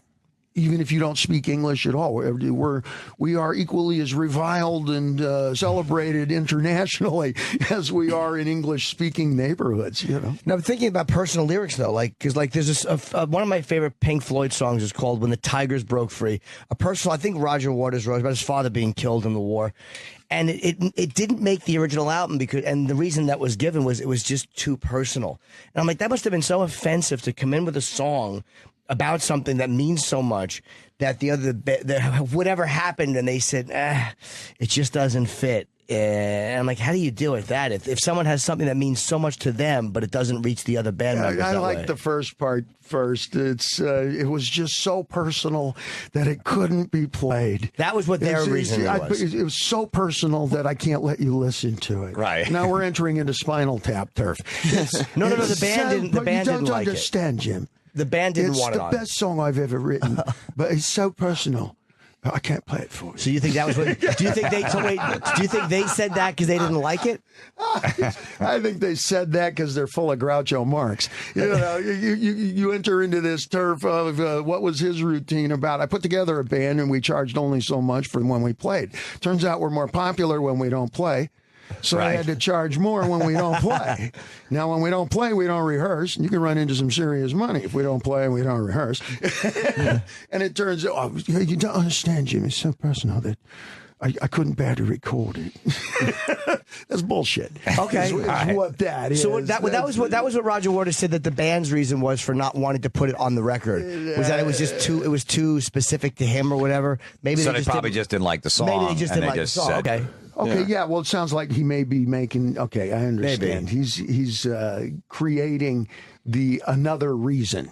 Okay, and maybe it wasn't up to par. But as far as being too personal, how is that possible with artists out there like Peaches, the Teachers of Peaches, and all of this kind of stuff? There's no way you could be too personal. You know, some of the stuff that Springsteen has created out there. There's no way you can get too personal. You know, in any department of your life, social, sexual, political, or whatever. So maybe the rest of the band just didn't like the fucking song, and Yeah. that was what they said. Like, it's just too specific to you. Yeah, and you know, it's all God. The more personal it is, what is it that really sells the music? If you don't speak the language, is that it's authentic, that it's confident, in that it is personal to you. If it's not real, if it's fake, you're making it up. You're pretending to be a cowboy, and you ain't no cowboy. Professional detractors like ourselves will pick up on that pretty quickly, yo.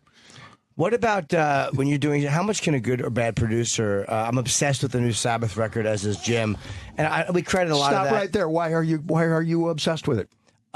It's so much better than I imagined it could be. I love the lyrics. I love the tone. I love the music. I love all of it. Okay, well, the good campfire story is, why did you imagine it would be so much less? Because they haven't done one since 1978, so it was almost like the last Van Halen record. You guys didn't do one for a long time, and that the last Van Halen record could fit in between Van Halen 2 and Women and Children First. And where does the Sabbath record fit in? It could fit into 1971. 1970, right after Master Reality, between Paranoid and Master Reality. And are the songs quality? Fucking amazing. I understand that the shoes and haircut are correct, that it fits the neighborhood, but then there's such a thing as the good stuff from that time period and the not so good. All the bands have it. You know, we all do that. Yes. You know, but this is good material. That's what it was. It's almost like if you go out with a girl and she's very pretty and you can't believe that she's just going to want to blow you over and over. Like, oh my God, that's how I felt with this record. It was that fucking good. Everything about it is more than I had ever hoped for. Let's retrace this. I love Dave's face when you told me that. We're running past great subjects. We just ran past Mount Rainier here. Well, you're saying you're asking why did I not expect it to be? Not that I didn't expect it, but almost like it was too good to be true that I would love it as much. You always expect it to be garbage because most of us turn out to be fat, idle, indolent slobs who no longer pick up their instruments unless it's time to make a dollar. They usually lost their dollar, which is the only reason they're coming back. They're no longer in contact with anything that's happening outside, and I'm not speaking specifically about Sabbath, but the general rule of thumb is that you are a product of a neighborhood, whether you know it or not. When you're opening act for a million other shows and you're hearing the music coming through those brick walls as you're warming up, if you're working in clubs and bars, and it's particularly the people you can't stand and you hate that you learn the most from, you know, as a critic, you know, you find your way, you find your shape like that. Ultimately, I call it, well, I don't call it, it's called the friction of time. You know, family, friends, medical, travel, age itself, wealth, the lack of wealth, too much wealth, that's one of your favorites, you know, etc.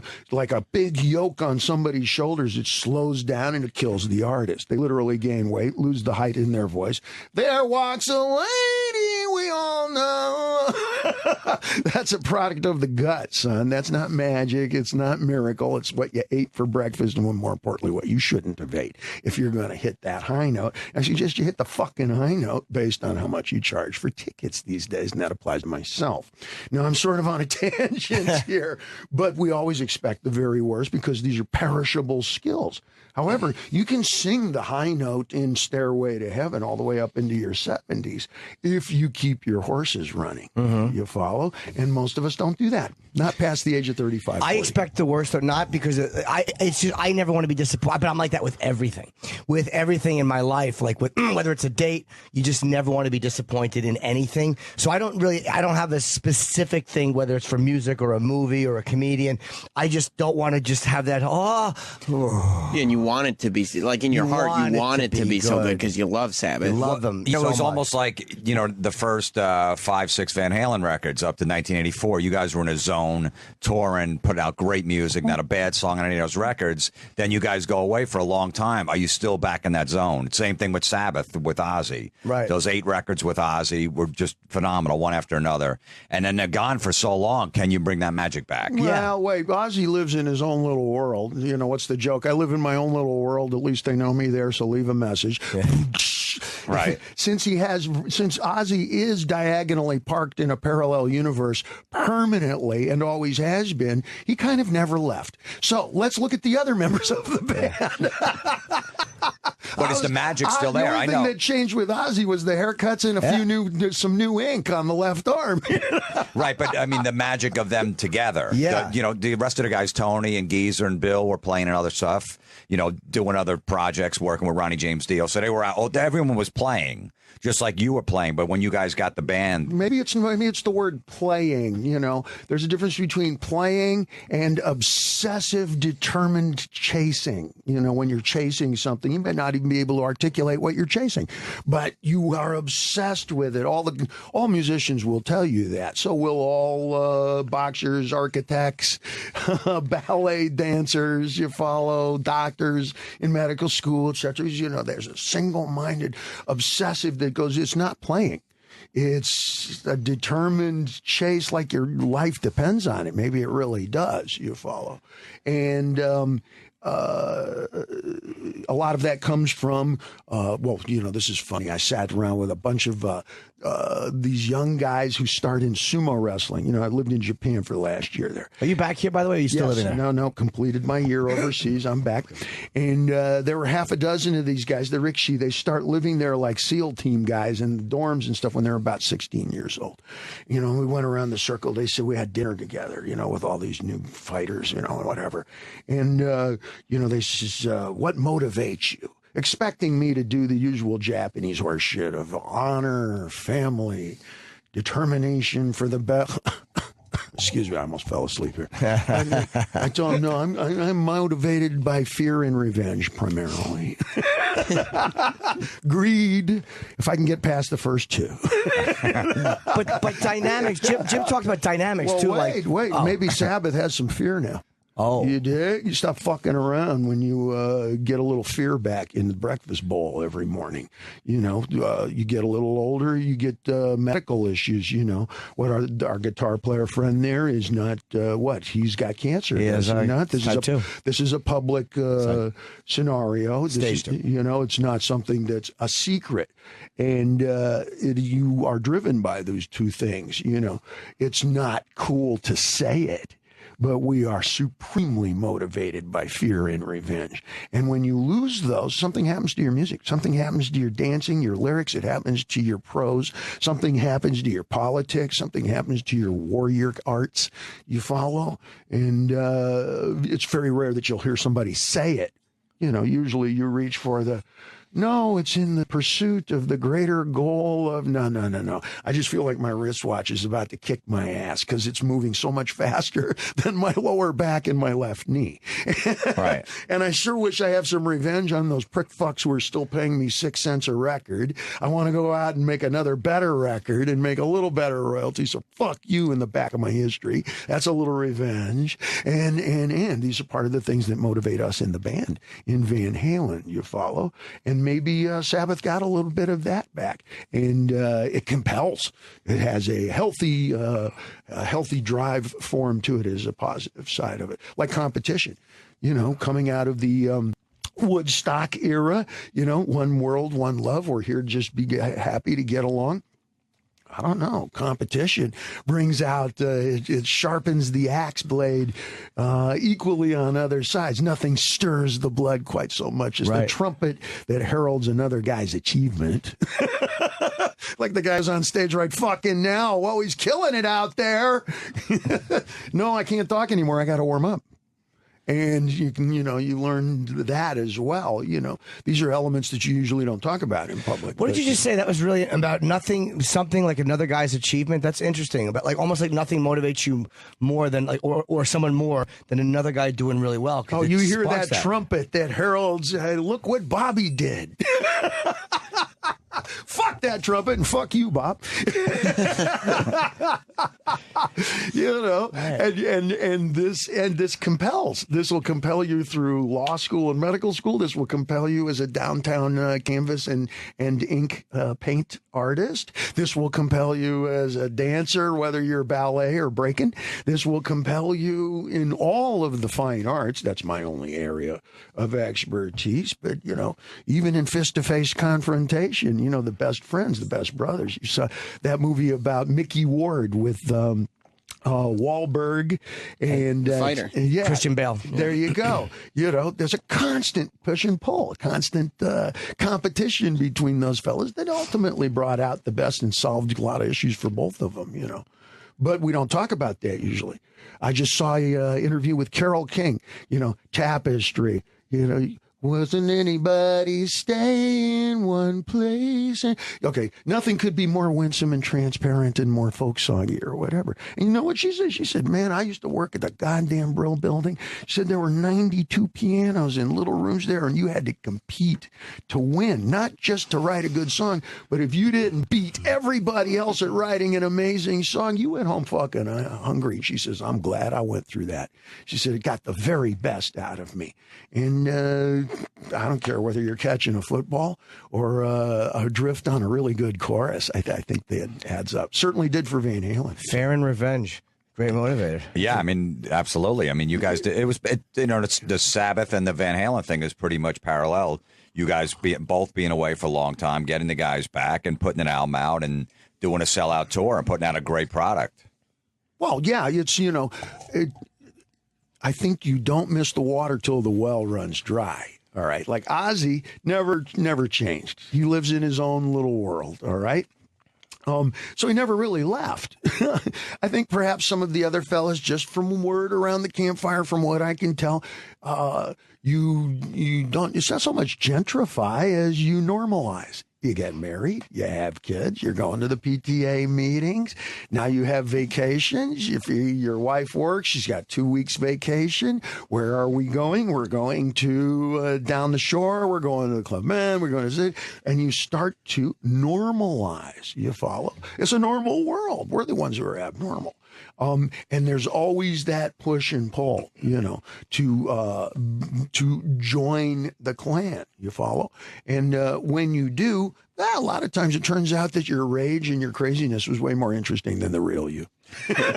I think we touched on this before when last time I was here, and we were talking about some of the fellows who come out of rehab, and it's great that they're still alive, and it's great that, we've saved another human being, but Jesus Christ, man, you were way more interesting when you were all fucked up. See, it's weird because for me, like I was single, I got married at 47, was my first marriage, and I had a kid at 47 too. So I was always like, I can't get any work done if I'm married and I got a kid and I have to go to PTA meetings and change diapers and watch them and stuff. But meanwhile, since I've gotten married, I've done 100 times more work in my career because I'm totally focused on that.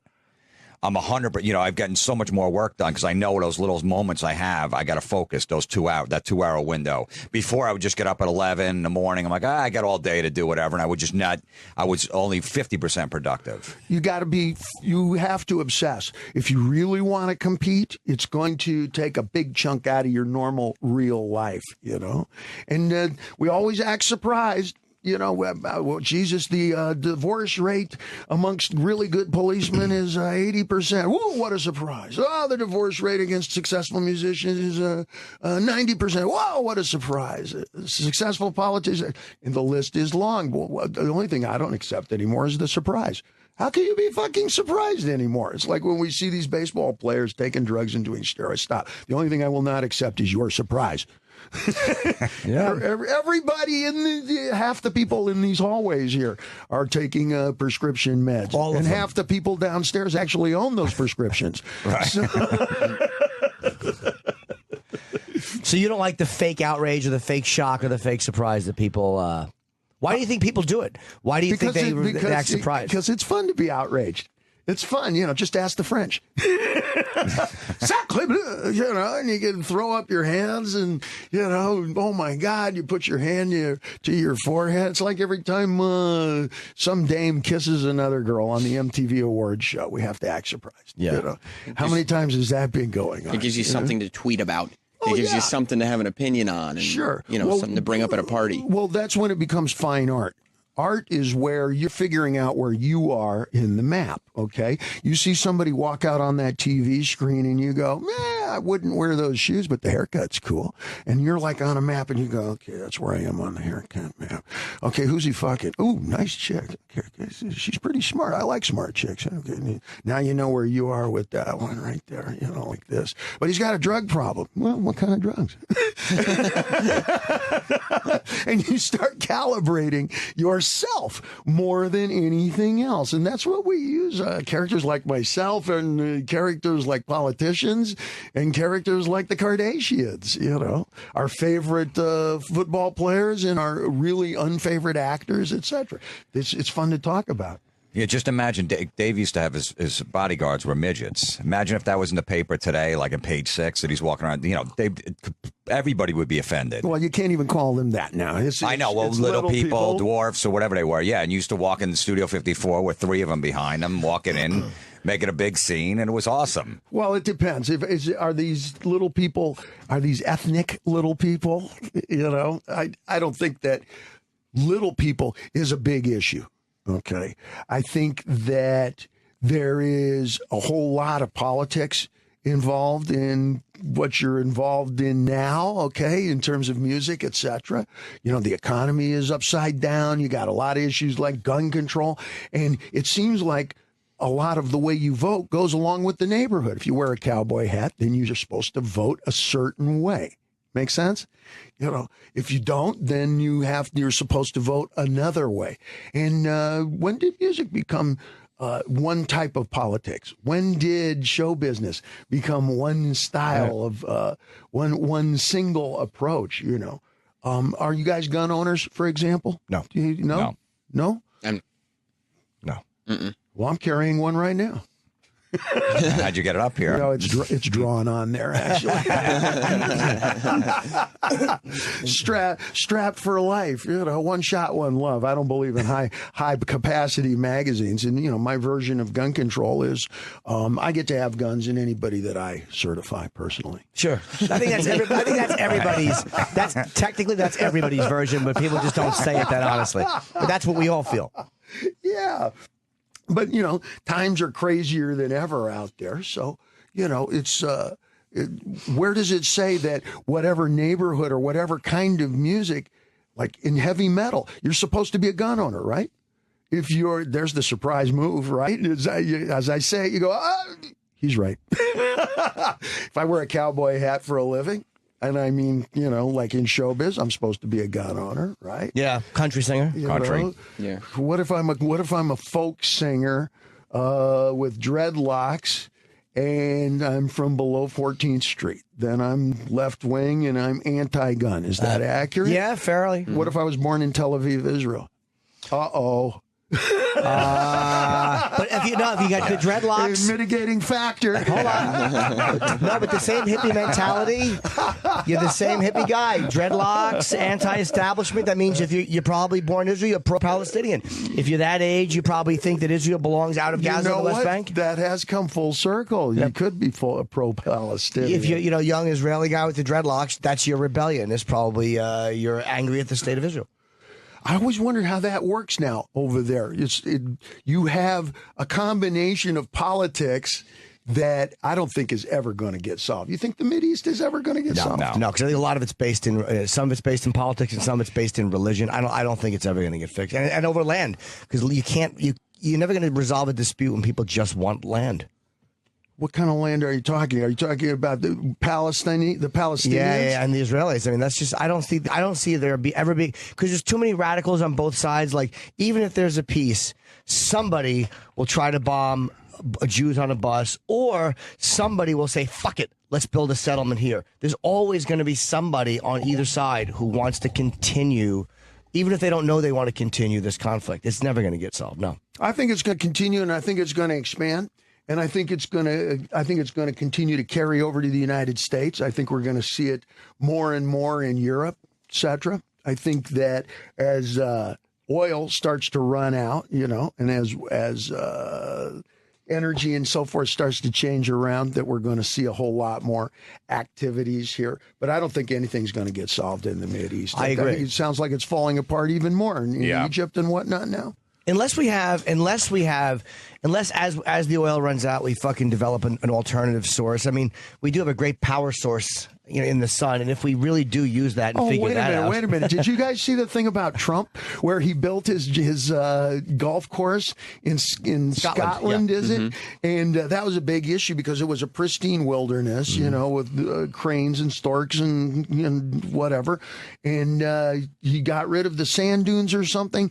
And don't tell me the gods aren't comedians. Now he has these huge windmills that they've planted into the water out there. Each one of them is as tall as Trump Tower. They make super loud noises because they're turbines. Each turbine can power 62,000 houses worth of electricity. These are monster skyscraper-sized things. And they're going to put dozens and dozens of them all right off the shore, blocking the shit out of his view. And now he's in contest with that. Oh, that's why they're doing it, to stick it to him? Well, I got to wonder if somebody behind the scenes isn't saying, hey, look, if it's a difference between a quarter of a mile or 2 clicks in a kilometer, fuck him. I was, Right? He's always railing about those. I was wondering why. So that makes sense.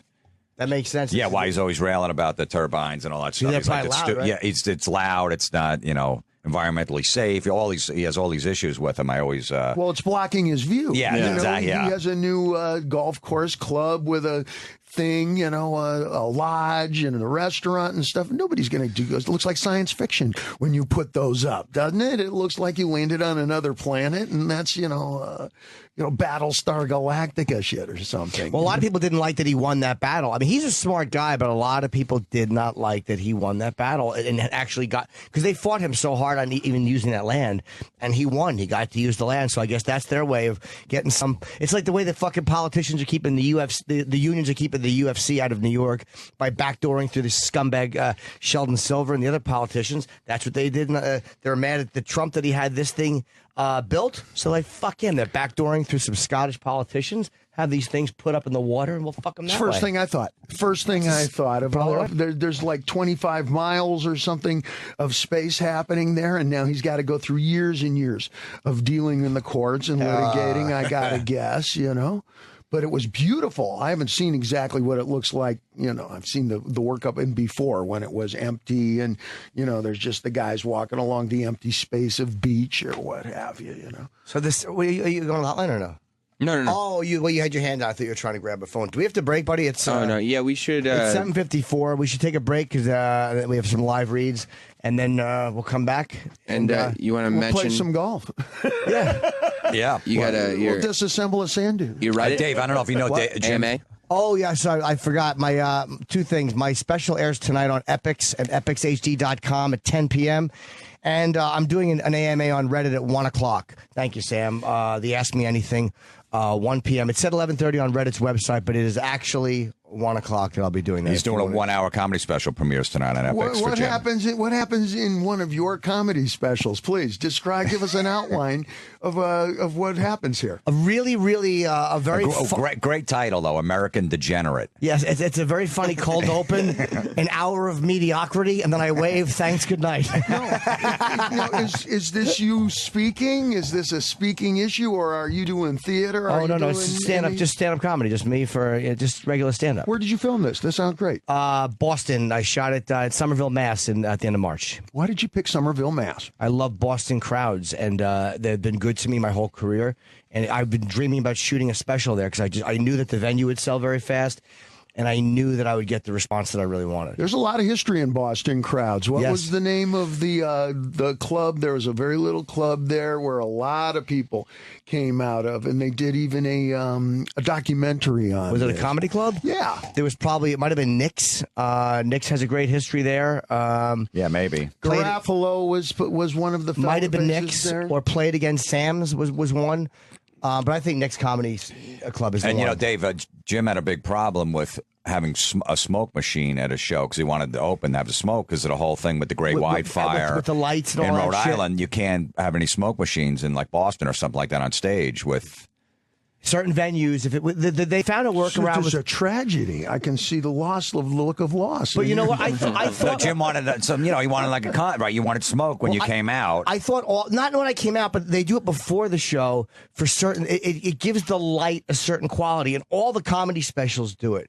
They have the smoke, not during my show, not to walk out dramatically, but just to give the lights a certain quality. Oh, absolutely, you do it. It's airborne. It doesn't. It's called fog. Right, fog, yes. But it doesn't hug the floor. Right. And what happens is when you float smoke, what looks like smoke or mist through lighting beams, you can actually see the beams for the first time. In Boston, you can't do that. There's all these regulations. And so I was panicking because we already booked the venue and we couldn't find a workaround. And then I called Louis C.K. actually. I'm like, you shot in Boston. How did you use these smoke machines? And he's like, I never fucking used one of those. They're ridiculous. You don't need them. And I was so ashamed that I ever wanted one, and it looked much better without one than it would have with one. So it worked out fucking great. And the special is on tonight, so I hope people like it. And check out my Reddit AMA at 1 o'clock. How long does it take you to get ready for a special like this? This one took 10 months from the time I shot the last one till this one was a 10-month window to build the material and shoot it, and which was actually soon. Normally it would take about a year, but I built a lot of material quickly. and I was depressed to have to drop the material. Okay, now we've run into each other, for example, down at the Comedy Cellar. And as you build your material, are you going like modular? I don't even know if that's the right word. But you'll do the first maybe 10 minutes, and then do you go run it in front of people? You run it through some ears, or do you just compile? Just compile. Till you have the whole show, and then you test it for the first time on Epics? No. I'll go out. I'll do 15, 20 minutes at a time at the Cellar. When I feel like I have about 30 new minutes, which is what I have about now, I'll go back on the road. I'll do 30 to 35 new minutes, play with the crowd a little bit. And all of a sudden, I'm at an hour. And in playing with the crowd, I'll get more material. And then I'll start working that hour. And then in, say, 8 months, that hour will be very solid, and I'll be ready to shoot it. And that's kind of the pattern I'm in, where, I start with just the Cellar and get that little... It usually takes a couple of months to get the first few minutes because I'm stuck. I've just dropped an hour, and I'm like, what do I do? And I'll go to the real small, the B or C rooms, the B or C comedy rooms on the outskirts To work out, to work out, not the main rooms, not the A rooms. Where's a B and a C room? What's a B and a C room? Holiday Inn. Yeah, Holiday Inn. There's a place called or in Scranton, Pennsylvania. Little small rooms. They got the banquet room at the Holiday Inn. There's comedy clubs there. It's it's a B or a C room. Hi, we're Sausalito, and Jim is going to be up in just a second. Yeah, you work out. You play around. You let the crowd know what you're doing. Totally get yeah, this. it's fun. Totally I love it. understand that. Love that process. And then you go into the improvs, which are more expensive rooms for the audience to get into, so they're paying more money. And by then, the hour is fairly together, and I'm now it's a matter of chopping and adding and you know how it is. It's just so it takes you about a year. Do you base your entire, we'll call it an hour, you base your whole hour on one general subject? Do you keep returning to that, or do you just start with news of the day and then compile from there? Whatever sparks me the first time. Like this time it took me 2 months to get anything. I was just doing dick jokes, and I felt awful about every night. I was bombing, having terrible shows, and then I went to my friend's son's bris. And it fucking shocked me so much to hear this kid screaming during a circumcision that I went on stage that night and talked about it for 20 minutes, and it killed. And that started. What do you mean it killed? It got big laughs because the emotion with it, like you talked about with the song, there was real emotion there. So it was a live event, and I spoke about it honestly, and the crowd laughed. So then I fucking took some of that and I began working it, and then from there I branched into Paula Deen and all the other stuff. Anthony Weiner, of course. Fucking yeah. But that's how it was. But that first honk was what it took to spark Who was it. the author of The Lemon Cookie? What is it, Proust or whatever? The famous the remembrance of things long past or whatever. He bites into the lemon cookie and he starts remembering his past, and it takes him 3 full novels worth of remembering before he's done. I think it's called Remembrance of Things Past or whatever. It's a famous classic. And do you use television for that, or are you a newspaper junkie, or is it interaction with folks or whatever? I'll preface it with this. Most of what I'm getting that goes into my notebooks, my dog, Russell, you can see him on my Twitter feed and all that shit, is a cattle dog, which means he's got real short little legs. It's for ducking under cattle, like so forth. Squats way low to the ground. And when we walk, before he trots, his pace is real slow. So you don't want to trot him. His walking pace is unbelievably slow. So when I'm walking that dog, you never question why that guy is moving so slowly past us. You'll just continue your conversation. You'll just continue critiquing whatever it is you were critiquing and whatever. You'll never even notice me because that's just the guy walking a dog. Now, if it's midnight and I'm out by myself, you have every right to be afeared. Yeah, right. Right. This guy's trouble looking for a place to have it, like this. But with the dog, all is forgiven. Nobody even blinks, right? And I walk just so slow, and I'm memorizing everything because I can speak a couple languages now, too. So, I'm constant moving, just slow. And I'm going to say 85% of what goes into my notebooks comes from other people. Other people arguing. What's the old expression? The only one who listens to both sides of the argument is the neighbors. Well, I'm one of the neighbors. Right. And so most of what I'm getting is from other folks. But I know folks who write basically from the news, who can bring it out of novels and books and what have you. Where it is from other people. Like with the Paula Deen stuff, what bothered me was everybody's the shock I'm tired of your shock, like, or I don't get your surprise. That was what it was. The outrage around Paula Deen annoyed me so much. So on Twitter, that started to spark me. So I started to attack people's fake out, and that's what it was. Right, it was other people. It was my annoyance at their reaction to something, and I didn't buy their reaction. So then you start talking about that on stage, and I tied that in with the circumcision because I'm like, American culture is very odd, what we embrace and what sparks us in a public debate. And that's the segue from circumcision. You talk about American culture is really weird that we embrace circumcision, but we don't like literal circumcision. And then you go right into fucking Paula Deen. So you have like a little segue there. Yeah. You know, so you know what I mean? You have to tie it together somehow. No, you need Jim to tie it for you. Yeah. You have to find some little fucking strand that can string them together so it makes some kind of sense. Or at least for me, it's easy to remember when I'm saying it. Maybe that's half is I have to remember, you know, the fucking ankle is connected to the shin, which is connected to, that's kind of how I remember. And that's what helps me put together that to remember to say it in a certain order. How much of comedy is complaining? Mine is 150%. A lot of it. That was a fast answer. Oh yeah, that's all it is. I complain and I'm on stage complaining. Sure, because there's really very few funny things in a machine working. But when the machine breaks or when there's a problem, that to me is where the interesting discussion comes in. I had a great drive on the way to work today. The sun was out. Who gives a fuck? Oh, driving to work, there was a fucking accident. There was a truck flipped over. Really? That's the story I want to hear. That's what I'm more interested in. And that's what I'm more likely to laugh at. I went on a date. We kissed. It was magic. Oh, fuck you. I went on a date. I couldn't get a hard on, and her and then feet she put stunk. her teeth in the drawer. Yeah, and she put her wig in the drawer. That's what I want to hear. That's she to said, be more where are you interesting. going? I said, I'm going to sleep with the drawer. Yeah, it's a fine line because you talk about your relationships and you're talking bad about your wife or women in general because that's what's going on. And then people go, "You're sexist. You hate women." I'm like, no, it's just my chick's gay. acting up. Well, I'm not gonna talk about the walk in the park that we took the other day, but I've tried to explain American humor to the Japanese at length. Okay, they don't understand, by and large, the general thinking of sarcasm, or making fun of each other, or busting each other's chops, right? Or that when you make fun of somebody in a joke, you follow, that's an insult, and that's never funny. If somebody's being insulted, the only thing that could possibly be funny, to my short experience there, was if something unfortunate that was unpreventable happened to somebody, but one person didn't do it to the other. Right. You follow? You want to hear an example? Sure. This was one of the few jokes that I could come up with that they would laugh at, that they would think is funny. Three guys, just an airplane crash lands in the desert. Three guys go wandering in the desert. A blind fella, a deaf fella, and a fella in a wheelchair. Do you know this one? No. They're wandering along. All of a sudden, the deaf fella says, "Look," he says, "up ahead, a sign that says Magic Lake." They go running up to the Magic Lake. The deaf fella jumps into the water, pulls his head out. He goes, "Fellas, you won't believe it. My hearing has returned." He says, "Louis," to the blind man, "come into the water." Drags him into the water. Louis throws his head up out of the water, says, "My God, my sight has returned." They wheel Manny, the guy in the wheelchair, into the water. They pull the wheelchair out. Bingo, the wheelchair has brand new wheels. It's okay because nobody did it to the other guy. Right. Other than God punishing Manny and his bad legs. And the land of the gods is the land of tears. So, and this is how the mechanism actually works. I don't think there's any laughter in heaven. I think shit has to go wrong.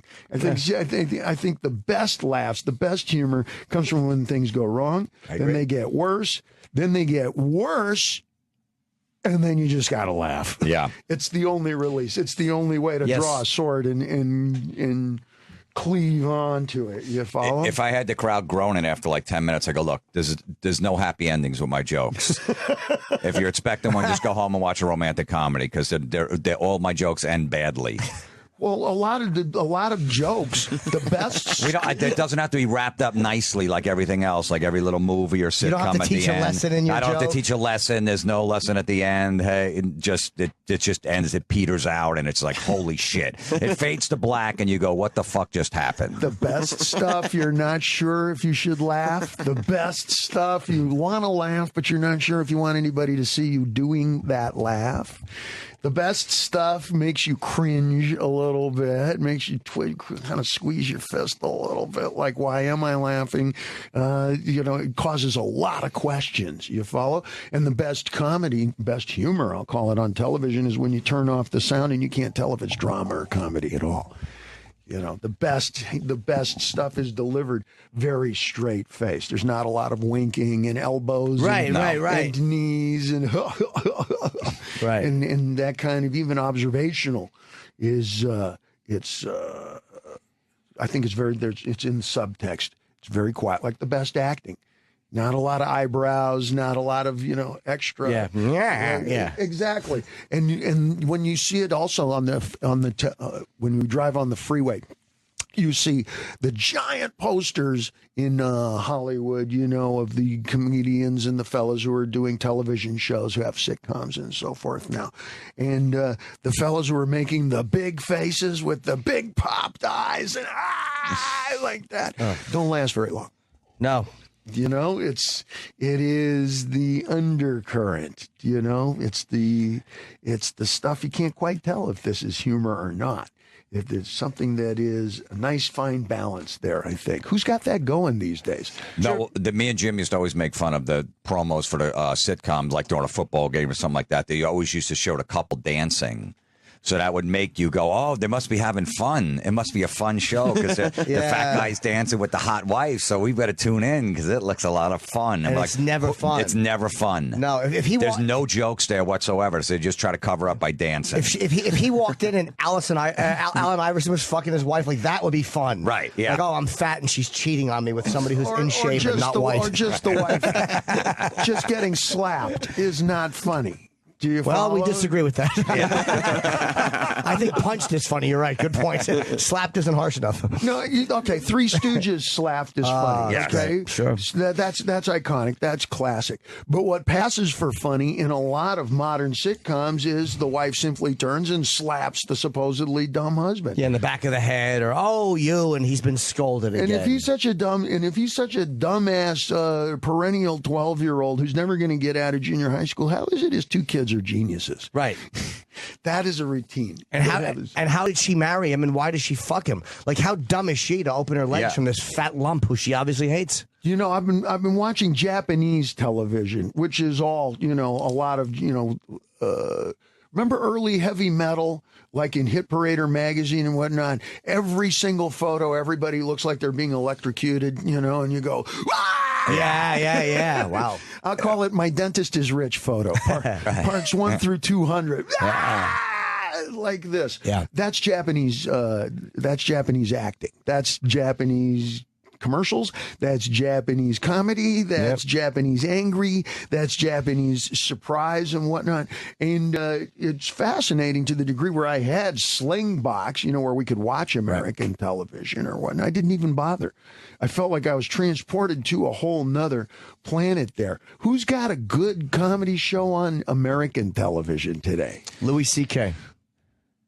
Okay, I'll buy that. Jim Jeffries got a great show. I haven't seen Jim's show. I hear it's very funny. I have not seen it. What's the nature of Jim's show? It's basically his life, sort of like a Louis C.K. It's called Legit. Amy Schumer's got a great show on Comedy Central. Amy's got a really funny show on Comedy Central. Anthony Jeselnik's show is very funny on Comedy Central. It's called Jeselnik Offensive. It's basically the Tonight Show with, sort of in that kind harsh of theme jokes. with really harsh jokes. And he's got a panel and stuff. Comedy Central seems to be the pivot for most of this, yo. For those two are Comedy Central. FX has Jim Jeffries and Louis. I'm sure there's a couple others I'm forgetting too. These new channels are racing, huh? What happened to regular television? I haven't seen it. Eric's saying Mark Maron on IFC. I heard it's a good show. Oh, yeah, Mark Maron's got a show on IFC. Well, I've heard Mark on the radio? Yeah, he's got his podcast, I hear the podcast. And at the end, Mark gets very serious now. Yeah. At the end of his podcast, I feel like I'm being therapized. I feel like he's going to look at his watch and go, "Well, Dave, our time's up. see you the next Wednesday." He has become very philosophical. Yeah, has become very almost a little bit like a life coach or something. Yeah. And isn't it interesting that in terms of the internet, which is the great, all-expansive, well, it's the whole future for the rest of our lives, at least in our time or whatever, that the folks who have commandeered it, who are running the fucking show, are the humorists and the stand-ups and the comics and the fellas who do what you do for a living. It's not the disc jockeys. It's not the rock and rollers. It's not the celebs, the news faces, the news teams that come from newsrooms or whatnot. You might have said, oh, it might be Larry King or the bastard son of Larry King. It might be the bastard grandson of a Walter Cronkite. It might be a Roth, who's used to being in front of larger people. No. It's the humorists, it's the stand-ups, it's the comics, the comedians, the players who have completely commandeered all of the best websites, all the best blogs, all the best broadcasting, etc. It's, one right after the other. What do you think? Weigh in on this. No, you're right. Absolutely. Yeah. Well, think who's out there.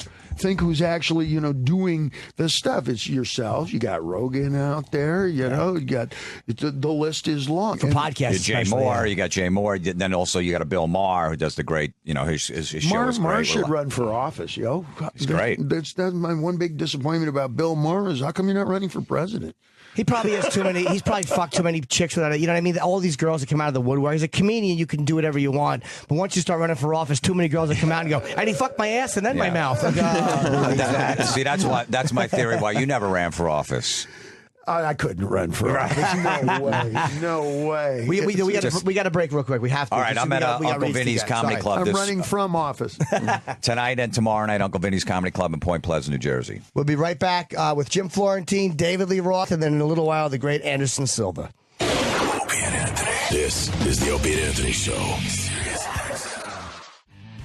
You've probably heard about the whole home HD DVR from Dish called the Hopper. How could you not? Because I talked about it. If you haven't, you're living under a rock, or you just don't pay attention, or you turn the show off during the commercials, which is rather insulting. That's when our personalities shine through. One of its most amazing features is Auto Hop, which gives you the power to skip all those lousy commercials for most major networks and primetime shows. Like this, the spoken word commercial, is fun for all, but those douchey ones that you have to watch, we hate them and we want to skip them. All you got to do is enable it once. The first time you play back a show, then put down the remote and let the hopper skip all the commercials. You try to fast forward through commercials with a normal DVR, it never really works because they figured it out. So they make the commercials almost look a little like the show you're watching. So you go like, oh, the show's back, but it's not the show. That has a name. That's called interstitials. Really? Is what that is. Interstitial advertising. And you think that you're actually still watching the existent show. I think I saw this like on 30 Rock. And you still think you're seeing that part of the episode. And everybody is continuing acting. And then all of a sudden somebody produces a product. They hold up a product and they say something. And it's a way of defeating, like what you say, quick, I'll be back in a second. Because you think you're still watching the show. So don't be fooled by the lie of interstitial advertising. It stinks. With the Hopper from Dish, you can finally watch your favorite shows totally uninterrupted. All the way through from beginning to end, completely commercial-free. So while they're fucking around with their interstitials, you're up in the kitchen because you're not falling for that crap because you have enabled Auto Hop. You love watching primetime network shows, but you hate sitting through commercials, which honestly, we all do because commercials suck. They're not funny. They're not cute. They're irritating. The Auto Hop feature is perfect for you, and you can only get it with the Hopper from Dish. Watch more TV, watch fewer commercials, all with the Hopper from Dish. Call 1-800-WATCH-TV to get Dish Network today. The plan start at just $29.99. That's extremely reasonable. That's 1-800-WATCH-TV. Sirius XM. And now, the Opie and Anthony Show. What is the story with doing advertising on like website podcasts and whatnot? Are people advertising? Oh yeah, yeah. That's how people make money. And they get a definite. The advertisers love it even more than TV. It seems because they know exactly how many clicks they get because there's a counter. There's no Nielsen ratings. They know exactly how many people have seen their product. That's why I think when you look at a YouTube channel and it says Lady Gaga's video has 54 million views, that's a lot of advertising money because every product says we know exactly how many eyeballs have been on this. And a lot of times you have to sit through at least 5 seconds or sometimes the whole 30-second commercial. But that's how they're making money off the internet. And that's eventually what's going to drive the internet is going to be all the advertising money, which is... Is it all the same products or is it... No, a bunch of different ones. Bunch of different ones. Some of it's for TV. Like, again, we talked about Sabbath. They did a brilliant campaign on YouTube. Almost every YouTube video I watched, a little banner for Black Sabbath 13 would come up regardless of the video. So they did a massive campaign on YouTube. And this was just any kind of video at all, or was it particular to that kind of music? It was surprising there were videos that I thought were out of that demo, and I can't remember any examples that had a 13 ad for them. I don't know if it was all something of them. like Trent Reznor, something like 9 Inch Nails might get the Black Sabbath banner, right? Yeah, that one you'd expect. But then there was other stuff I watched, which were just like whatever regular videos that were Selena Gomez. Yeah, something weird. Or even a non-music video. Something twisted. Speaking of something twisted, did you see the movie Spring Breakers? I Spring did not. Breaks? Yes. It's like teeny porn, right? Yeah. Was that intentionally made to be so bad, like Showgirls? Did you see Showgirls? Yeah, of course. I went to the theater to see it. Okay, and it was so poor that it was good, right? Yeah. Andy Warhol once said that if you do something intentionally so bad that it'll turn out good. Yeah. I'll give you an example of Van Halen. We tried to write the worst punk rock song, single, no chorus, no verse, no nothing, just 2 stupid chords. Tried to play the stupidest solo possible, and that's how we wrote Ain't Talking About Love. Even the chorus is supposed to be punk rock. Everybody at the time is yelling, I'm in love with you. I'm going, I ain't talking about love. And I'm intentionally not singing, just shouting it. You follow me? And tried to make the worst possible song possible. Wow. We were getting drunk in the basement, and about halfway through the evening, I said, uh-oh. Uh-oh. And it turned out really, really, positive like that. So, I got to wonder, if there's stuff that's, so bad that it's good. Did you see Rock of Ages? No. Yes, I saw that. Okay, weigh in here. Talk to me. The movie? The movie version. Why are you holding your heart? Please share with us. What did you see? Rock of Ages was I thought Spring Breakers was definitely awesome. Like it was on that level of it was just like, what am I watching? Like this is nothing, and then it just became something. Well, you know what I mean? Well, Spring Breakers, it's being pitched as kind of, it's almost documented. These are young people having fun on spring break, and it's kind of real, kind of whatever. And I'm watching movie guys, critics, even in Japan, sitting there rubbing the little chin hairs, going, it seems a bit like a dream. Yeah, like 5 little nectar butts in bikinis doing a federal court appearance in front of the judge, and they're all in their bikinis. Yeah. Do you think it's a dream? But it's almost like that was almost like a commentary on how awful that whole teenage girl thing that's happening is. Genre. Okay, but what about Rock of Ages? What was that a comment? I did a whole podcast on how bad it is. It was the worst movie I've ever seen in the history of movie making. Why? Well, please weigh in here. Why? Please share with me. Just horrendous. The story, there was no storyline whatsoever. It was all weak. They were singing. The dialogue was horrendous. Tom Cruise actually was okay in the film. Everyone blamed it on him. I mean, it was just... there was nothing redeeming about it whatsoever. Nothing. I There was haven't nothing seen to it take now, away from but now I want to see it.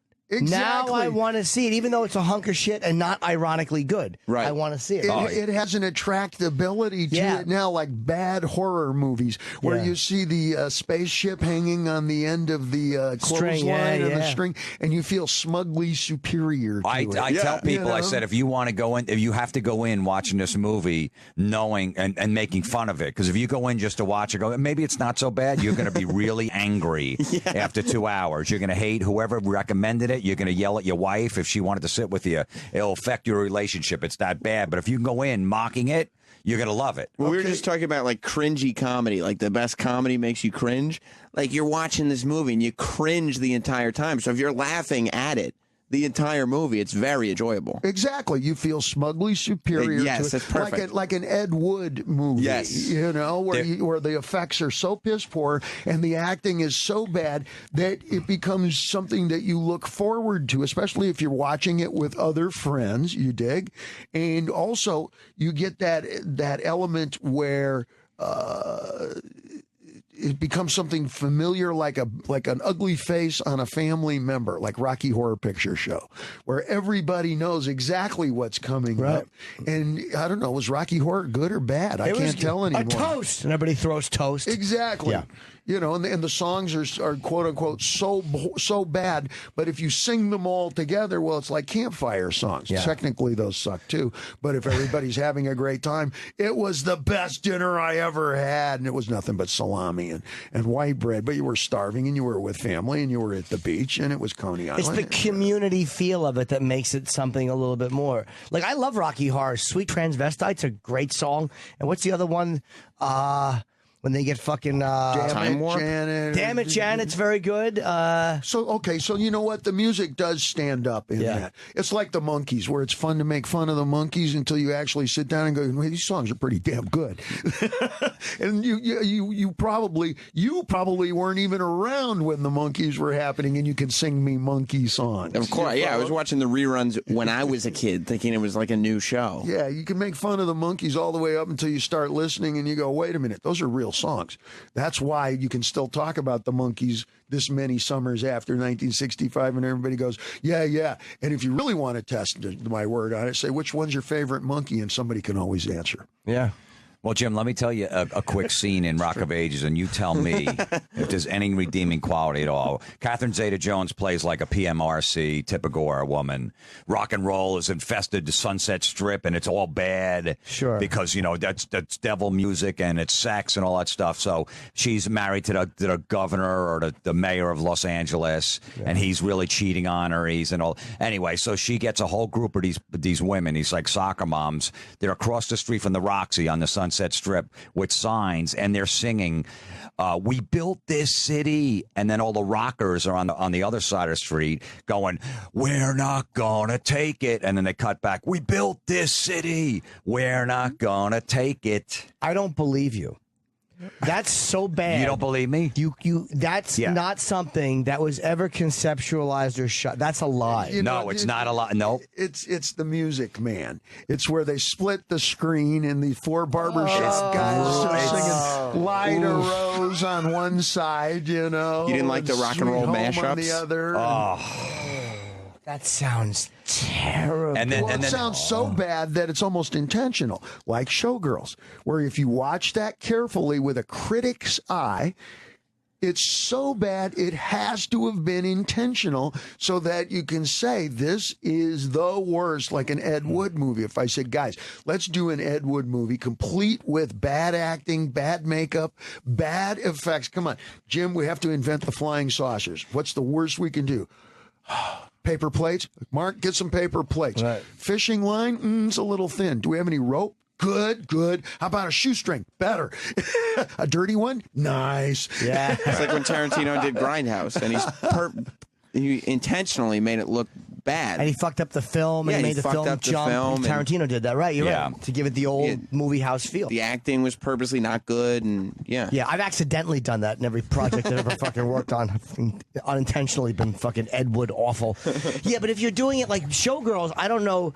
You have to look at the brilliance behind the people. Like when you look at the UK Office, Gervais is a master in that because the jokes, there's a genius to the jokes, but they're so uncomfortably awful. His performance, it literally makes my skin crawl, and it's so good. It's a masterpiece, his performance in The Office.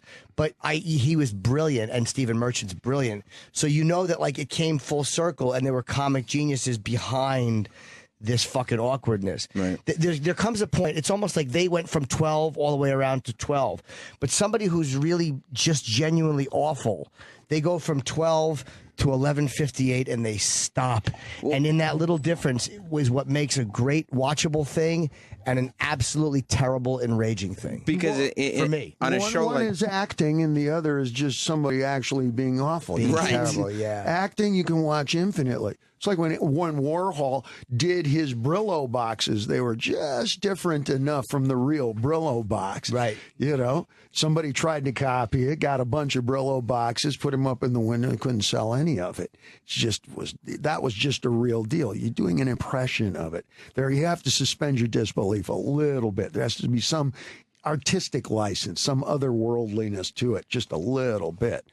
Do you think the American production of The Office is pretty good? No, I don't. But again, I acknowledge it's a good show, well acted, because it's so successful. It doesn't do anything for me. I watched a few of them. It just reminded me of how the brilliance of the UK Office. So again, I don't have to love it to acknowledge. What's the worst job you ever had? Drove a forklift for Cerro Copper. Where I had a boom attached to the front like a crane, and I was unloading 20-foot copper bindles in January off the back of flatbed trucks on a fucking ramp that was broken. So if I came off the wrong side of the ramp, I would have fallen off the dock on a forklift. That's the worst job I ever had, by far. My worst job was my first job. Ernie Robertson, who ran a horse training stable over in Eaton Canyon, about 2 miles from where I was living in Pasadena, California. And he said, I'll give you your first job. He said, but I have to start paying you minimum wage at the age of 13. He says, you got to go get a Social Security card, and you can't be 13 because I'm not going to pay you minimum wage. It's the first time I lied to the government. And I rode my Schwinn. This was in like 1966, 67, something like this. I rode my bicycle over to the Social Security office in Pasadena, California. It was a much looser time. You could actually walk. A kid my age could walk in there and get the Social Security card. I told him I was 12 years old. And instead of actually 13, so that I wouldn't have to receive minimum wage. For many, many years, up until about 10 years ago, I thought I'd get thrown in prison when the government found out I was actually telling people that I was a year younger than I actually was. Every now and then I get caught for it in the press.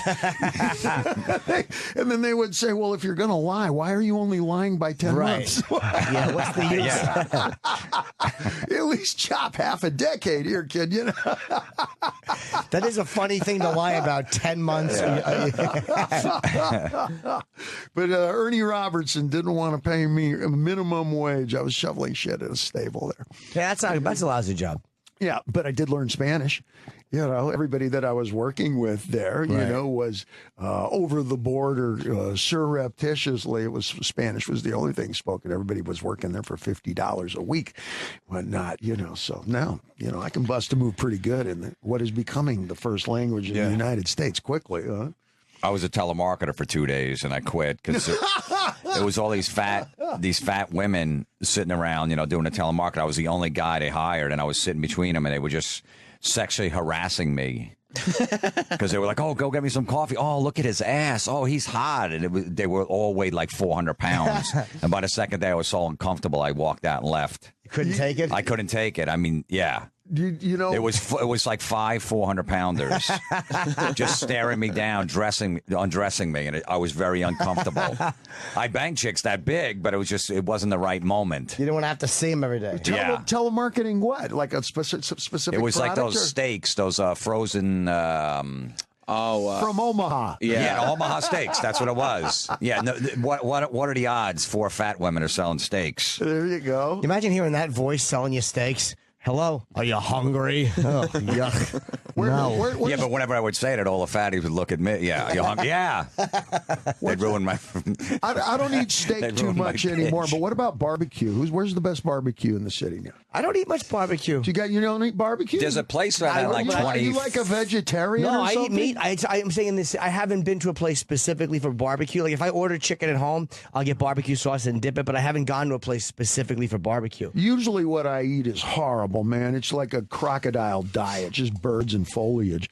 Right. So when I splurge, I like to go out, There was a barbecue place on like 21st or something. There was it was called Rub, except first a car drove into it and destroyed the whole front of it. So then they fixed it. And then the hurricane came right after they fixed it and blew it out again. They didn't have any money to replace it, so it's gone now. But that was the best place around here. Rub was the name of it? It was, yeah. It was next to Gotham Comedy Club. Yeah. Oh, I know where that is. Sure. There's got to be another place, though. Oh, there's a dozen, barbecue places. And barbecue is not always the same. You got rub, you got mop, you got dry rub. There's a variety of different approaches here. I watch a lot of Food Channel. It was one of the few things in English in Japan. Now, are you a fancy food guy? Like, will you go out to fancy restaurants in New York? Do you like a real gentleman gentleman's meal once in a while, or like I say, I call it a crocodile diet. It's crocodiet. I eat chicken, turkey, oatmeal, and whatever greens, and that's about it. And that's breakfast, lunch, and dinner. No It's bread. Hardly ever. Sushi, no sushi. It's pretty rare. Breakfast is chicken burger, oatmeal, maybe some blueberries, maybe a protein shake, and most of the meals are pretty much the same kind of thing. When I go out to eat, I'll splurge for what most people consider standard, like a peanut butter and jelly sandwich, or a McDonald's, the number 2, the 2 cheeseburgers with the extra large fries, whatever. For what, is kind of standard for most people is like happy holidays for me. How often do you do that? Will you eat like really like a shit meal just to enjoy yourself? About once a month. Okay. Yeah. Pizza. Yeah, you bet. All the good stuff. I was raised on all the good stuff. Are you kidding? Breakfast at the Roth family, when I was a little kid, was pancakes with extra syrup and extra butter. And then the orange juice came out of the frozen thing, where you scoop the frozen in there, but you put a lot less water than you're supposed to so that the orange juice is sweeter. And then you put a lot of sugar in there as well, and you might have a piece of toast with some butter and some sugar on it. And, Grandpa Abe died when he was, it was during my mother's birthday party when he was 62 years old. You imagine? No matter, Mom's a little wiggy. Yeah. You sang happy birthday and you're singing killed Grandpa. Yeah. Right. And then caffeine. Huh? Caffeine. Oh, yeah. That's. Do you eat anything before you work out in the morning? morning? We did not build this city on rock and roll. We built it on caffeine. Do you eat anything before you work out in the morning? When I wake up, I do a protein shake. It's vegetarian style, kind of a rice-based thing. It's real super sport specific, because the lighter and tighter that I stay, then you'll never lose that high note. I make that joke about going to hear Stairway to Heaven, and homeboy's not quite hitting that high note. That's not a product of genetics. It's not a product of bad luck. It's a product of breakfast and what you should or shouldn't be eating in terms of, do you really want that high note? You want to preserve it?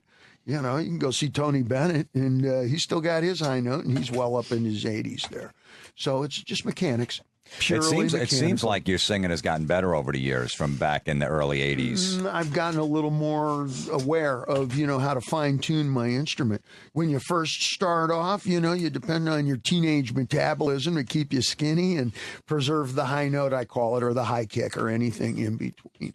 And then if you're going to continue past the requisite 3.5 summer careers these days are what, 3.5 years long? If that, and if you don't have a last name like a Rihanna or a Beyonce. Does Lady Gaga have a last name? I guess Gaga is kind of the technically, last name. Technically, but those kids go even faster. You follow? It's just boom, here today, gone later today. And if you want to continue in the fight game long past, into your 30s and your 40s and whatnot, then it's a matter of, device. It's a matter of plotting and planning and scheming a little bit. Too much? Come on, all work, no play makes for, that's not real either. We know actors who come out of, for example, Los Angeles. Here in New York, they call it L.A. tight. Doesn't look real. Too much time in the gym, too much perfect diet, too much time in the suntan booth, too much time doing yoga. Too much time vocal lessons, too much time. Do you follow what I'm saying? Absolutely. It's overworked, man. You crushed it up too much. It's all going to fall out the other end. And it's perfection. And nobody wants perfection. A little flaw or a sign of humanity or a sign of age or a sign of a voice crack, I love.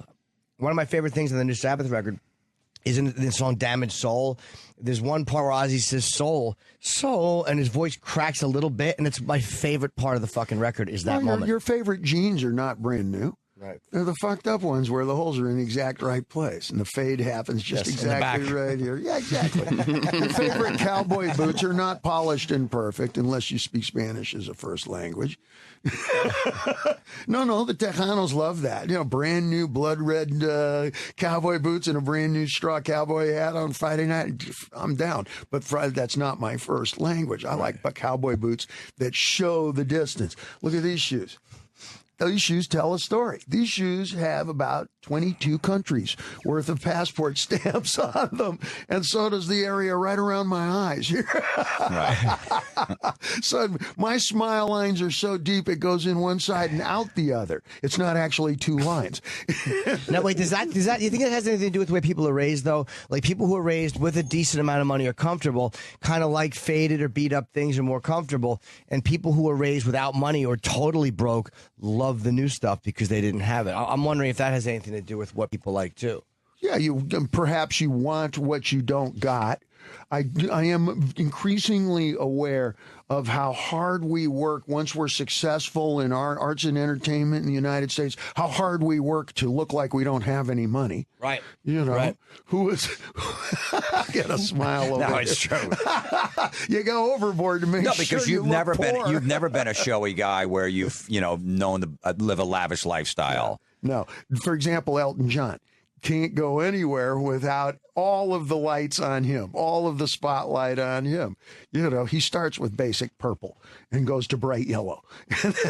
Right. And that's just his glasses. And I love that. Do you follow? But I myself, I have a different balance to what I do. I like to kind of lurk around the edges a little bit as a matter of research. I like watching people. I like, like I said, listening and finding, the little bits and pieces that I use in my art form. You friends with Mick Jagger? I have been, I've hung out and shared some strong drink with him before. Why? What are you leading up to? No reason. I don't know him. I met him once and I was pretty starstruck. And I'm just wondering if you were friends with him. There's no reason for me to ask him. Just curious. Where do you put him as a front man? All time. That's in rock and roll. Well, that's interesting because in rock and roll, there was a whole lot of great new audience members who had never seen where he got it from. You follow? If you watch the, the Teenage America something show from the early 60s, I think it's 1965, James Brown comes on right before the Rolling Stones, and he does Night Train, and you can tell that he is competing. All right. This is when James had the famous giant conch haircut. It was called a conch. And it took almost 3 hours to get his hair to do that. That haircut was so cool. It had its own fucking area code. Okay. And, everybody imitated James Brown, doing the mashed potatoes and, I think it was called the Hully Gully, et cetera, that where you just kind of move your feet, et cetera. And he was competing with the Rolling Stones. You could tell right away. And he burnt that stage down, burn it down. Mick then comes out with the Stones, and it's a pale white boy version. It's just written all over the screen. Now, admittedly, he did get a whole lot better at that. But just as if you watch Michael Jackson, and if you know the influences where it came from, arguably the influences were a little bit stronger in doing what they were doing. Watch some of what Michael was doing on that stage. He's imitating some of the Flash teams like the Nicholas brothers or the Berry brothers. You can Google these. You see these on YouTube. These guys come out of the 40s and the 50s, and you'll see the moonwalk. You'll see, the double back spin, etc. But it was done a little bit better. You follow? And this is what I see when I see the Stones is I knew that giant totem pole when it was just a tree stump. Right. And I'll always think that to a degree, just as when people will watch Van Halen, there's a lot of folks who think I'm completely original. And then there are those of you who know that, no, I stole most of my moves from James Brown. James Brown. Singing wise is probably closer to who sang Mustang Sally, who sang Soul Growlers, closer to Otis Redding, and Sam and Dave, acts like this. So if you knew the stone before it was made into the statue first, you'll never quite get that out of your mind. You were the first one to jump off the drum riser, though, and do a split. I never saw that before. Okay, well, that's not called jumping off the drum riser and doing a split. That's called a 460 moonsault off the top rope. I forgot it was your wrestling move. Right? And now that I dial in the color, you go, wait a minute. It was the snooker fly drop. Wait a minute. That was the sunsplash move. Wait a minute. No, nothing new under the wrestling sun. And it was always great with Dave because there was always a story, and you never, like you were saying before, like you never denied it or said it was the truth. One, I think you were in a cast on the back of Van Halen 2, and they said it was from the picture you took on the album cover from jumping off the drum riser. Yes, that's true. That is true. And there was another one where you broke your wrist, and there was a story that you got in a fight with a guy in a bar over rock versus disco. And because he liked disco and you were a rocker. Shit, I don't remember exactly that. But I remember jumping off that drum riser. Those are wrestling moves. You know what? And I was just on the radio. I was just doing a podcast with Stone Cold Steve Austin, the wrestler. It was the other night, and I was talking to him. And he says, man, Dave, he says, I always wanted to be a rock and roller. He says, most of these wrestlers wanted to be rock and rollers, be in a band of some kind. I says, that's not even a real coincidence because most rock and rollers see themselves as fierce warriors at some point in our brief but colorful tenure. Either we're wrestlers or boxers or, I personally am Spider-Man. It's, delicate house blend. And I started appropriating from that early on. When I saw Muhammad Ali appropriating some of the persona, I figured I can appropriate some of those moves. Right now, imitate Spider-Man in your imagination. You crouch down and you get your fingers all apart, right? Like you're going to get them with the palms of your hands, right? And you kind of make your eyes disappear. Well, there's your new album cover shot. You follow? Right. And then there's the Joker. Anytime I'm doing anything, with the mic stand or a cane that looks remotely like a cane, like the top piece of the mic stand or whatever, there's a way to kind of cock the head. It's almost like you're going to tap dance, but you never really do. It gets kind of a menacing look to it. You never complete the move, which is unsettling. You follow? Right. You look like you got a thought. No, I'm listening. I'm listening. No, it's funny because there's I'm sure you know the band Steel Panther. I know of them, sure. The singer is, they basically, do 80s stuff or whatever, but the singer is totally, I think he was in a Van Halen tribute band back in the day, Atomic Punks. He was a singer, but the new generation of kids love this band. They play like 80s hard rock. And he's total David Lee Roth on stage. And he does every move, wears the same outfits, and people love it. Does the kicks, does everything, and it's just really cool to see. And just the new generation go, wow, that's real. I've never seen that before. If they didn't know if they didn't see Van Halen back in the day. Well, this solicits a whole nother conversation here. Let's start off with Journey, the current arrangement of the band Journey. And we have our friend who is singing there. I think his name's Arnell. Arnell, yeah. And Arnell is making a living sounding exactly like somebody else. Okay? That being said, it begs the question of, are rock bands like a Broadway play, like West Side Story, where you can change the people over the years and the play remains every bit as good, if not better? Of course, when you go see the modern version of West Side Story on Broadway today, nobody is trying to sound exactly like the original cast. I can't even remember who was in the original cast. I don't even think I was alive for the original cast of that. You follow? But maybe rock bands are to some degree. Want to weigh in here? What do you think? What's your answer to this question? I'm thinking of something. I just got a text from Chris Jericho talking about wrestlers, and he's just saying this interview is the best. He was probably calling in. What do you mean? Okay, we don't have a phone screener. Why don't we have a phone screener? I don't know. There's been a phone screener all day, but he was on the hotline. Okay, the intern was out doing runs, and then I asked other people to come, and nobody wants to come do the phones. Who didn't want to come do the fucking job that we need done? Well, wait, we'll just talk about wrestling instead of Arnell Pineda, because it's a more interesting Well, Chris has got a subject. great band. Chris got a great metal band called Fozzy. Yeah. Fozzie. Yeah. Is that a play on words? Yeah, it's kind of like it was a It was goof, originally, but now they're it's a serious actually band, and they're really good band. Yeah. Because I just saw this coffee company last night on television, Gevalia Coffee Company.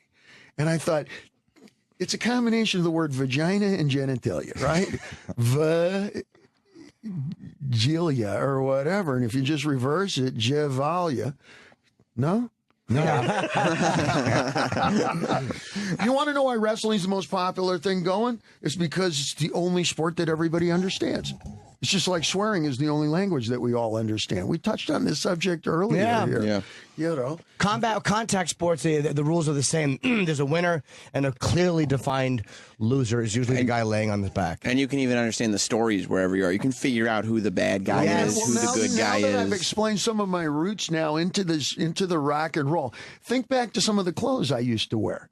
It's all wrestling stuff. Yeah. Right. The knee pads, Yeah. and you wear it just from the knee pads down. To me, it was Comanche Indian. I don't know. It's wrestling. Come on. With the pants with the side pieces, it was black on the sides with the little stripes, and it kind of looks like ski pants. It's nothing but classic wrestling. Half of the moves were nothing but classic wrestling. The only thing I didn't do was land on somebody, which occasionally would happen after the show. Well, that's not true, Dave, because there was I never saw a wrestler wear assless chaps. Well, actually, you've seen something close to it because I got that from Road Warrior. Road Warrior Part 2, okay? Remember the Ayatollah of rock and rolla and the guys with the big mohawks, etc., all wore pants like that.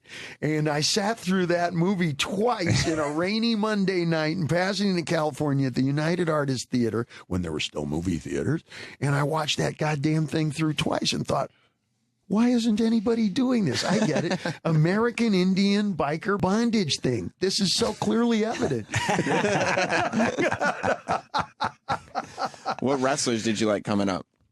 Well, I imitated everybody. Yeah. If they had a colorful move, Bobo Brazil, the coconut butt was very popular. That's your first step moving away from the Three Stooges, Jimmy Snuka, of course, Oh, sure. Superfly. he was, that was important for aerial tricks, and then there were 3 or 4 different guys who were doing the moonsault. It's hard to pin that one on who invented that. There's a Japanese fella and a couple of other fellas who were doing that. Also, the idea of looking like terrifying bikers. In the 1960s, you had movies where there was always Bruce Dern played the bad guy, okay, and you had Peter Fonda playing the good guy, Wild Angels, Nancy Sinatra was always the biker chick, and this kind of a thing.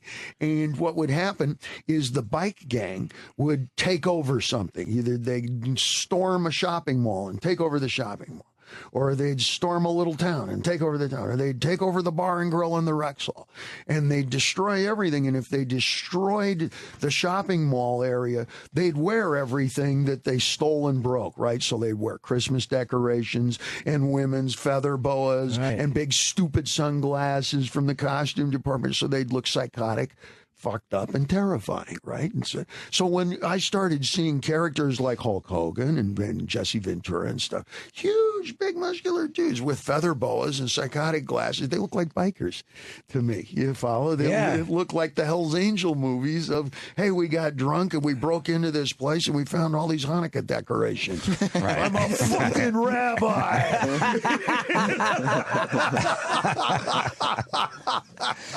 Did a Van Halen?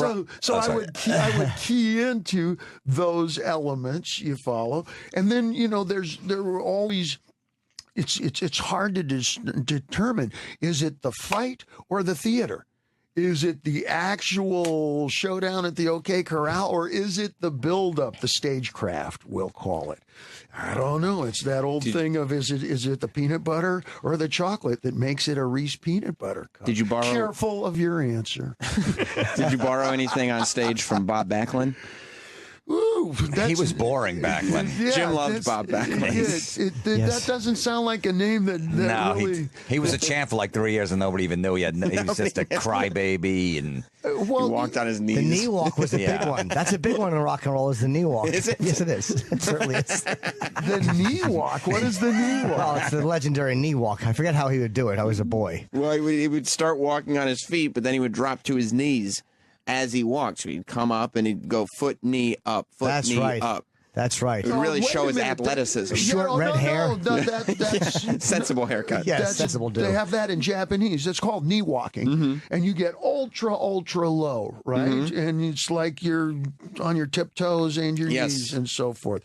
Yeah, I think it was called taisho or something like that. It's called knee walking. Yeah, Jimmy It's- used to like Bob Backlund doing that. It's the way that you walk across the mat without being taller than the teacher. Especially Okay. if the teacher's already kneeling in place, you can't have your head above his head. It's unforgiving training over there. I just finished a year of that shit. And when you move across that mat, you don't want your head to be above the teacher's, even if he's kneeling in place at the head of the class, or you're going to end up sweeping up that whole fucking place and cleaning out the bathroom. And all the I guess the option would be to wait until the teacher gets off the mat. yeah, or until he has to go to the bathroom and stands up. Yeah. We got to. Hey, Dave, real quick, I just wanted to ask you: what did the Van Halen, the rest of the band, ever go? What the fuck are you wearing when you would come in with this outrageous costumes? Say that as we even speak. Oh no, the most recent conversation. Now it's done with a lot of laughter and a lot of mutual surprise and support and a lot of mutual making fun of. We understand the nature of sarcastic comedy. We are not Japanese, you follow. And they were discussing high top tennis shoes. And they were standing in, the wives and some of the guys from the band were staying there, some of the gals from wardrobe. And one of the gals was saying, yeah, I'm just a jeans and sneakers kind of gal. Like, just, take it easy, comfort or whatever. And one of the wardrobe ladies says to me, what about you, Dave? Do you wear sneakers? Are you a sneakers kind of guy? I said, well, just for me. Sneakers, when you see them on me, it says, I just want to be part of the circle that leisure, ease, comfort, and recreation are really high on my list. And the fact is, those things aren't on my fucking list at all. I never wear sneakers.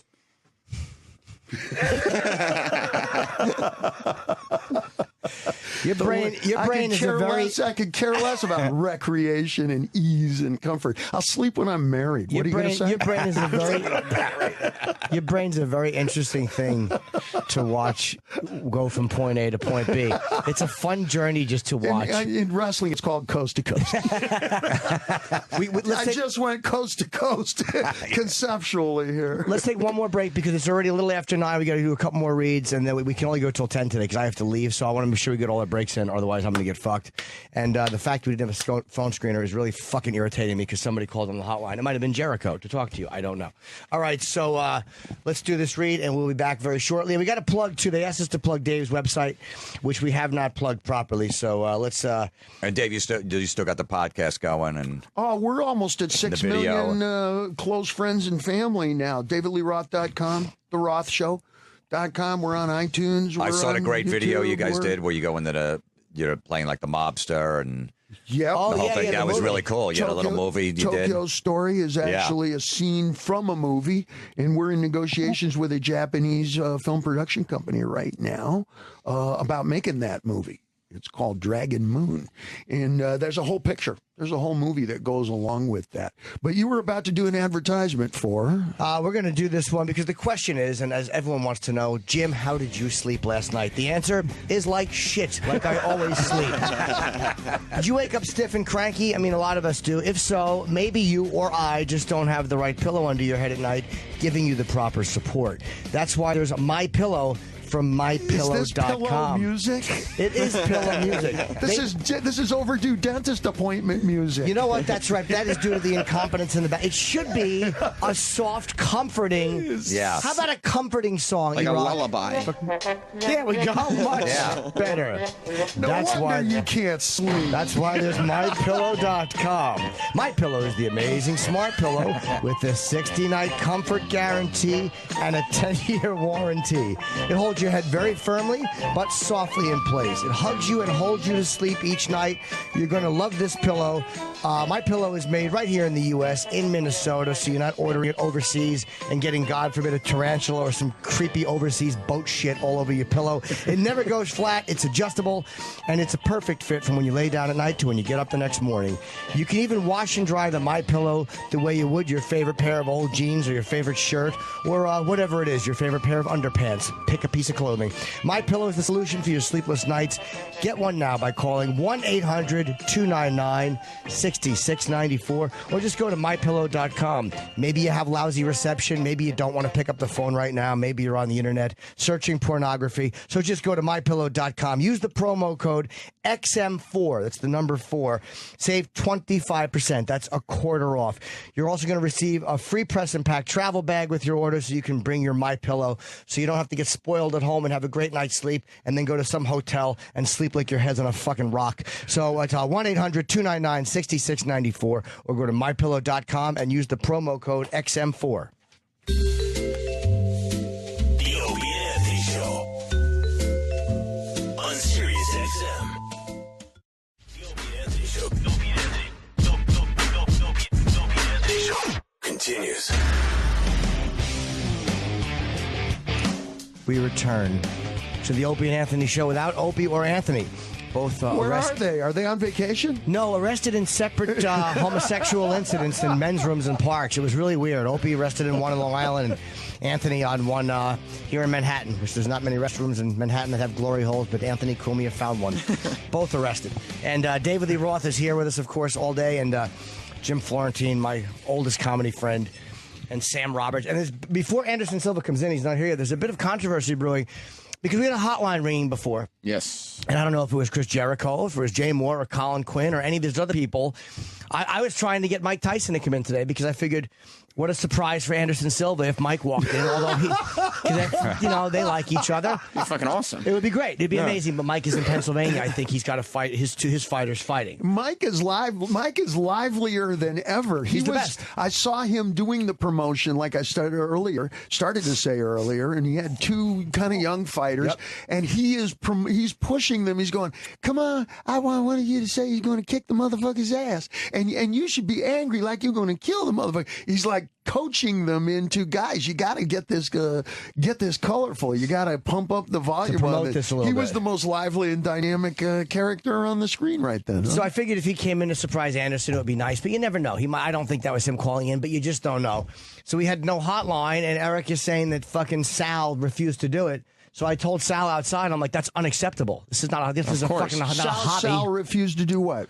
Be out work the Screen phone. the calls. But Sal is angrily denying that and saying that's bullshit. That's not bullshit because I missed the hotline call, yes. But when I called him, I said, I need you in here to do phones. I'm busy, and he's yelling whatever. And I said, How did you I'm miss doing the hotline? Here's what when I went in there and told Eric about the hotline, he had already said, Sal said that he wouldn't come in.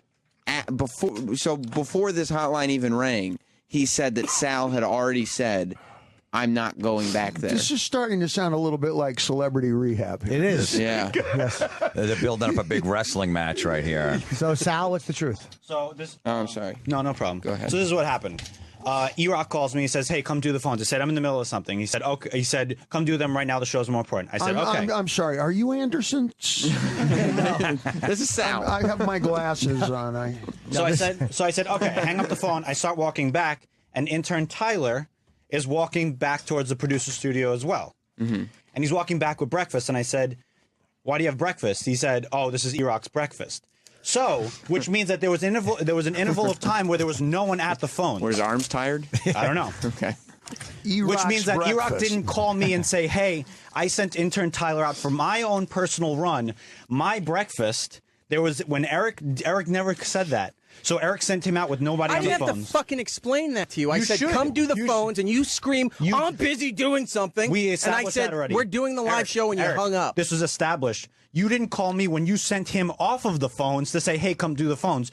You called me when he was returning already. There hasn't been anybody on the phones all day. That's bullshit, too. We have been screening those phone calls. I've been watching him ring. I'm in here. In that last segment, they were ringing. Yes, but All day. before we had people on hold. Ant called and there was descriptions, nobody, everything. and there was nobody screening his call. So Eric failed to inform me, saying, "Hey, I'm sending someone out, taking them off of that job that's being covered for you." He never said, "Hey, come back here and do it." So that's when whoever was on the hotline called.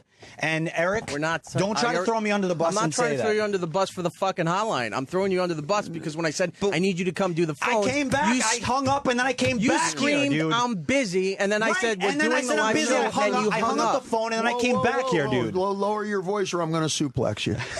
You said, Eric, I you love a good yelling match. Dave, does this sound like a Van Halen meeting? Not even close. That's a good show, by the way. It sounds like a meeting with management. So I said, okay, I said what I said, but I hung up the phone and I started walking back here, and then I saw Tyler walking here. So you failed to inform anyone here, that you took someone off of that position and sent them on a personal run. It's your own fault. Guys, Don't try to throw me under the bus, Eric.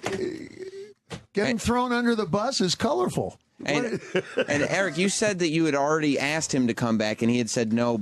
I hadn't been on the phone at all today. Before the hotline I had called him. I had called him for the phones before Sam You came and called me. talked I to never me. got a single call. I have Guys, zero texts or who gives calls a from flat you. fuck? Exactly. Thank you, Dave. Good point. Nobody gives a flat No fuck. one cares. We like to know how, when the machine breaks down, what happens, because there's a lot of stuff that goes on, and we might have missed a good call for you. But you don't need to discuss the ingredients in front of the clientele. I'll tell you one thing: the audience has had enough cake; they want to know how it's fucking made, and the audience has had enough shitty cake, and they want to know why the cake is terrible. So we're trying to tell them why I the thought cake this is terrible. icing was supposed to be sweet. Exactly. This icing tastes like shit. What happened? Yeah, well, who put the Sal salt? was supposed to get the sweetener, and fucking E-Rock sent somebody out to get something, so there's no sweetener. Whose fault is this, Sam? To wrap this up, I believe I gotta side with Sal on this one.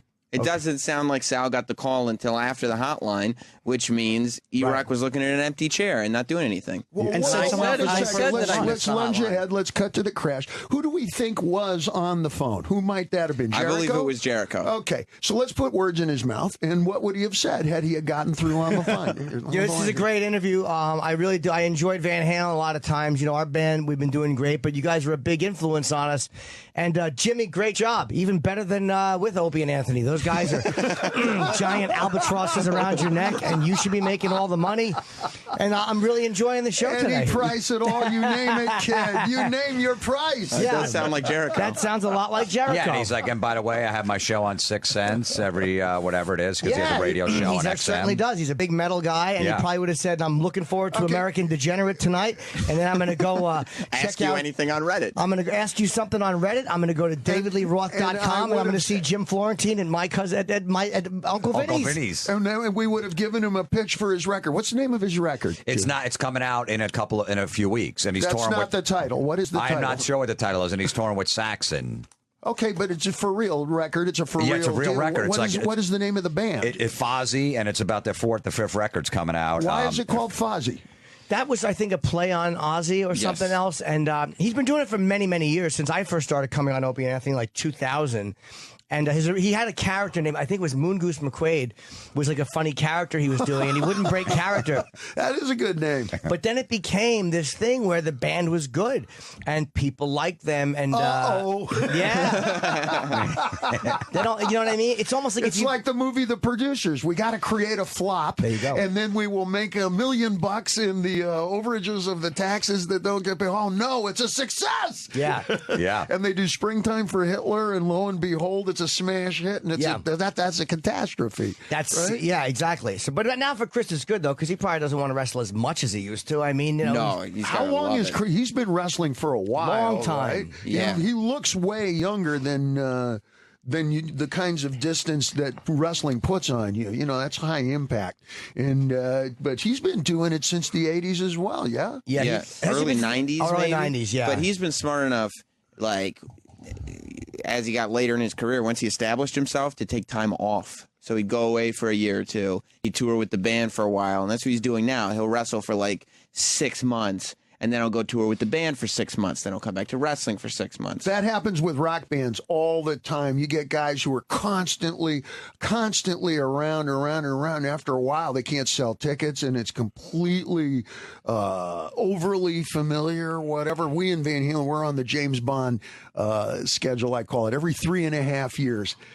the new James Bond movie comes out. Any sooner, and the first thing you hear is, weren't you guys just here? Right. That's the worst. You never want to show up at a party in the apartment and have somebody go, weren't you just here? Yeah.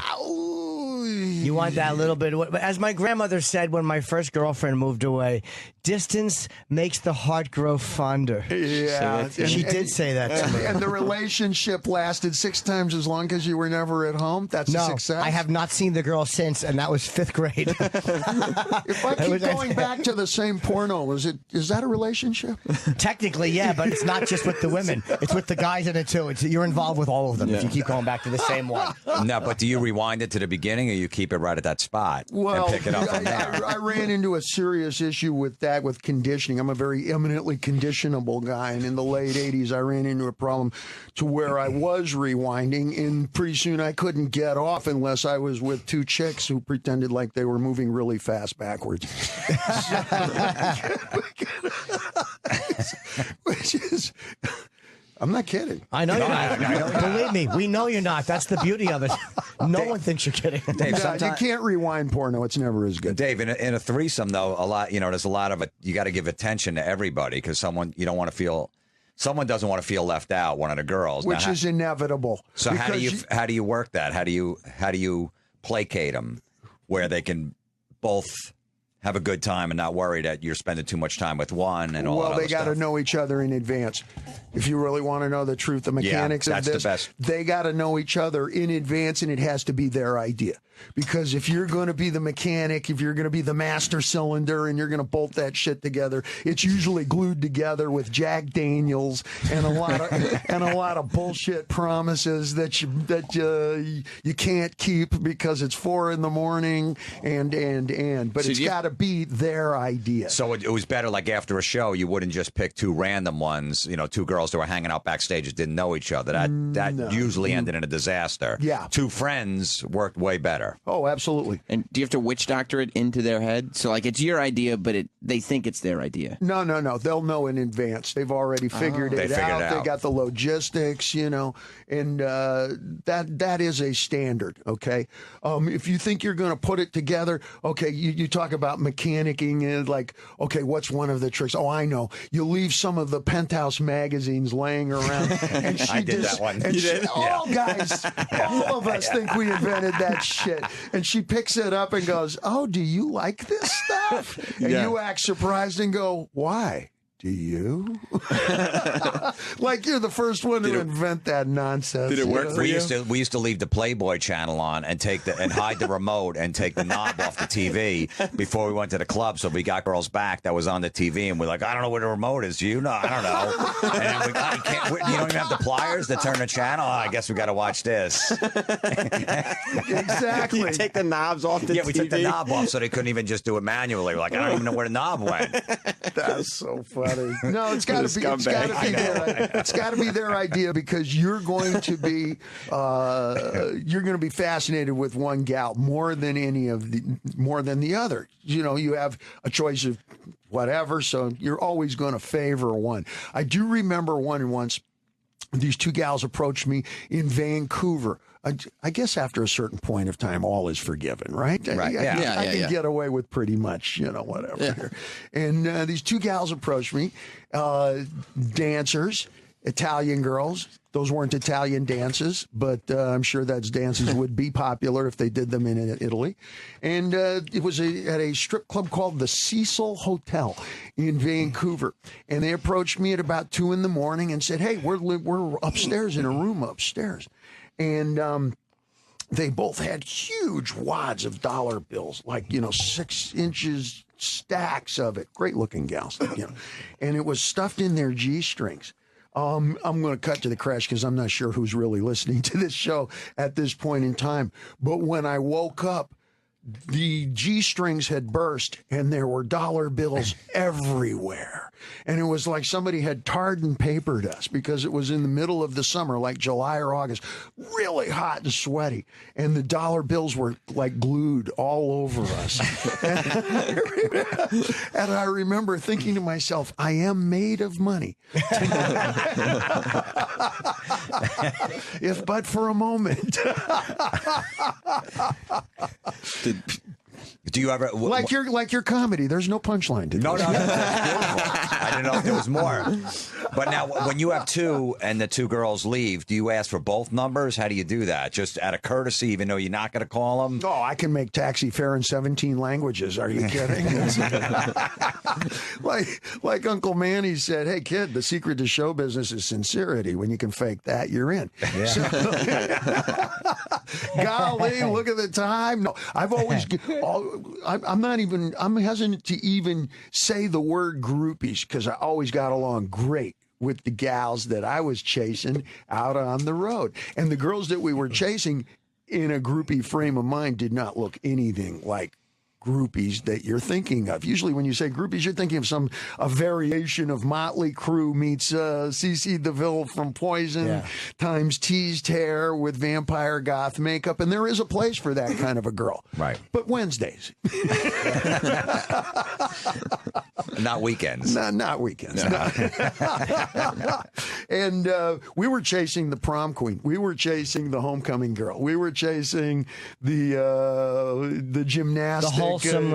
Oh yeah, we would go checking out the line. I would take my bicycle, not motorbike, but bicycle out of the back of the tour bus and go cruise the lines of everybody who was waiting to get into animal seating shows when there were no chairs. Right.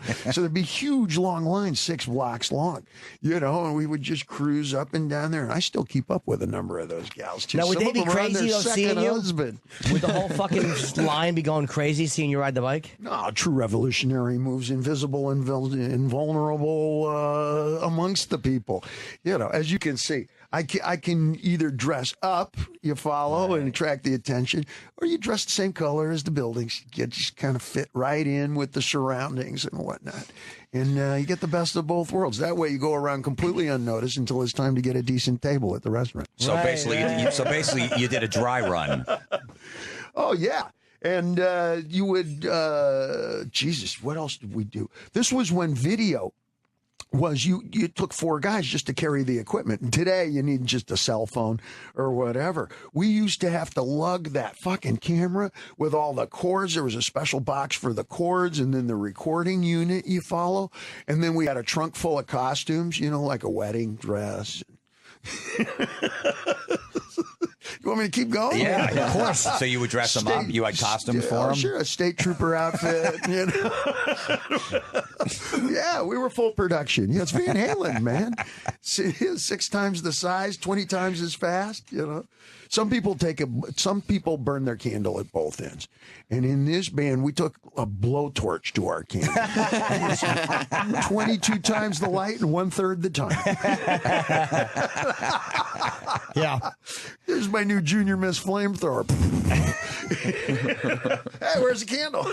You're breathing it. Did you ever like a girl and go like, wow, she's kind of cool, I want to see her, and then you realize that she was banging somebody else in the band too, like right after you? In all the years? It didn't happen in the band, but then I would catch her with the opening act. Oh, no. Oh, yeah. Oh, no. Well, that's what they mean by the circle of life, right? Right.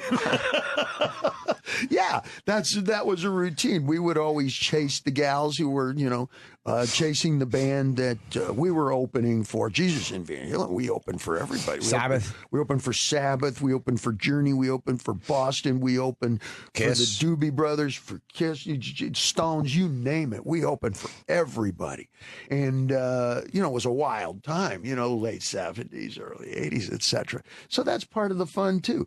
You're going to conquer the world. If you're going to conquer the entire world, well, you start with one girl at a time. Would you ever meet a girl and you liked her so much you'd keep her on the bus, to the next city? Oh, certainly. A thing of beauty, not last forever, but at least a 3-day weekend. Then how do you tell her it's time to go? How do you get rid of her? Yeah, you met her in Boston and now you guys are in Louisiana. Now, how do you tell her, look, you got to go back to Boston?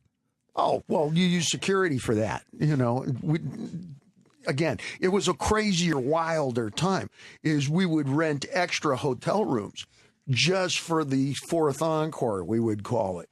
You follow? And just before you go into, for your extra encore in one of the hotel rooms, you tell one of the security guys, give me a call in 20 minutes. In 20 minutes, the phone rings, and you act all upset, and you go, "No way, no way, shit, I gotta go," and make it down the hallway, probably to another room. What if you didn't finish in 20 minutes? Oh, you were finished. that was never an issue. Speed trials were never a big hurdle with this band. So you'd have another room just to get out of there. Like, you can go sleep. Like, would you keep your stuff in the fucking in the dummy room, kind of, or in the other room? My personal best was I had my room, I had one of the security guys' room, and one of the encore rooms, all going in one night. And you'd go from one to one to one. Yes, I was in room 1, then I went to room 2, then I went to room 3, and then back to room 1. And that's No impressive. drugs. No I know. drugs. That's what I'm saying. That's impressive. That's pre-Viagra. No drugs. Cialis. No, drug-free. So he was almost like a baseball player in the 70s. He didn't take the PEDs or the steroids. No, we didn't have any of that, or I would have. Wow. Have you taken it since? Cialis or any of that stuff? Viagra, I take it. Oh, I've tried it, You like it? It's, I got it mixed up with my heart meds one point, and I thought, wow, this stuff really is improving my circulation. Well, isn't that how it came to be? It was for Viagra, yeah. It was supposed to be preventative for heart attacks. Oh, I'm lucky that we didn't have that stuff. Are you kidding? If we had steroids and and all the stay hard pills, whatever, the Cialises and everything like that, I would have killed myself years and years. You would have been renting out 6 rooms years and years ago. I would have died. You would have had to have beaten my dick to death with a baseball bat. It would have been so full of calories. Yeah, it's funny. I take it now, and a lot of times I don't have anything to do. No girl, but I'm just sitting there. You just take it, what, like, is it daily medication? Like, it's your vitamin? Let's just say you get your hopes up for no reason, and then you're just jerking off really impressively. Like a Boy Scout, always be prepared. Yeah, but there's nothing worse than when you're prepared and no one shows up, and you're like, well, you can't get unprepared once you're prepared. So sometimes I'll just put on my spandex pants alone and just kind of... I've done that. I put on my spandex shorts and take pictures of it in the mirror. Do you send it to anyone? Yeah. You do? Yeah. Are you sending dick pics to people? The question is, when am I not? Yes, always. Always. Okay. This is more prevalent and way more popular than I ever thought it would be. Somebody had mentioned that people were doing that when I first moved back into New York City, I don't know, 10 years ago or whatever. And then Anthony Weiner shows up, and now, word bounces. I think we have some special guests here. We certainly do. I think we got real guests. We could bring Anderson. He's way more interesting than Anthony Weiner. Yeah. I love that he's walking around in spandex pants with an erection. Oh, by alone. myself. You did your own photo shoot? Yeah, just with my cell phone. I'm so happy. Bring your guests in here. Yeah, you stay and... Come on in, guys. We're on the air. Yeah. Hello, sir. What's up? Anderson, good to see you. Good to see you. Dave Roth, Anderson. How do you do? Hi, Dave. It's my pleasure. Pleasure. How's it going? How you doing, Jim? Hi, Jim. On in there. How are you? Good. We're on the air. Here? Yeah. There we go. We're in the presence of royalty here. Where are you from, Anderson? Where you come from? Brazil. Brazil? Where in Brazil? The part, and I born in São Paulo, but I live now in LA. Why did you move to Los Angeles? For a long time, because my manager is Ed Suarez, living in LA, and my business in LA. I have my school in LA. What's the name of your school in Los Angeles? Muay Thai College.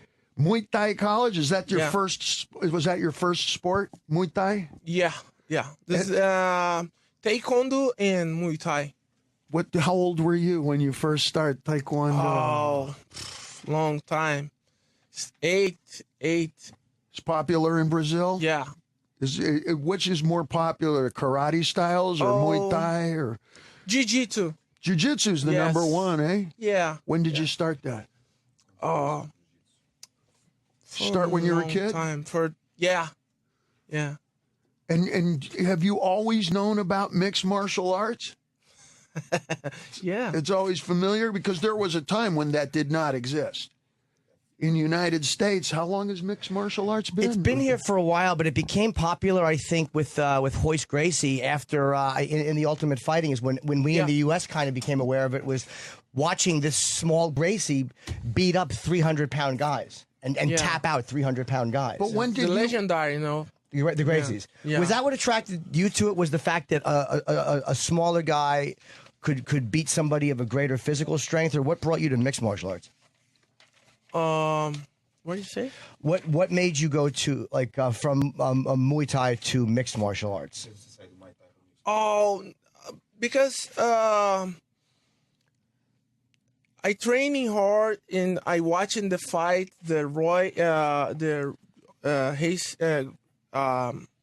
Hoist Gracie, and my friends training jiu-jitsu and talk to me. Hey, look, this is Hoist Gracie's fight.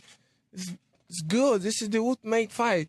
But I training is normal. One day, my teacher talked to me. Hey, you ready for the MMA fight? And, no, this is danger.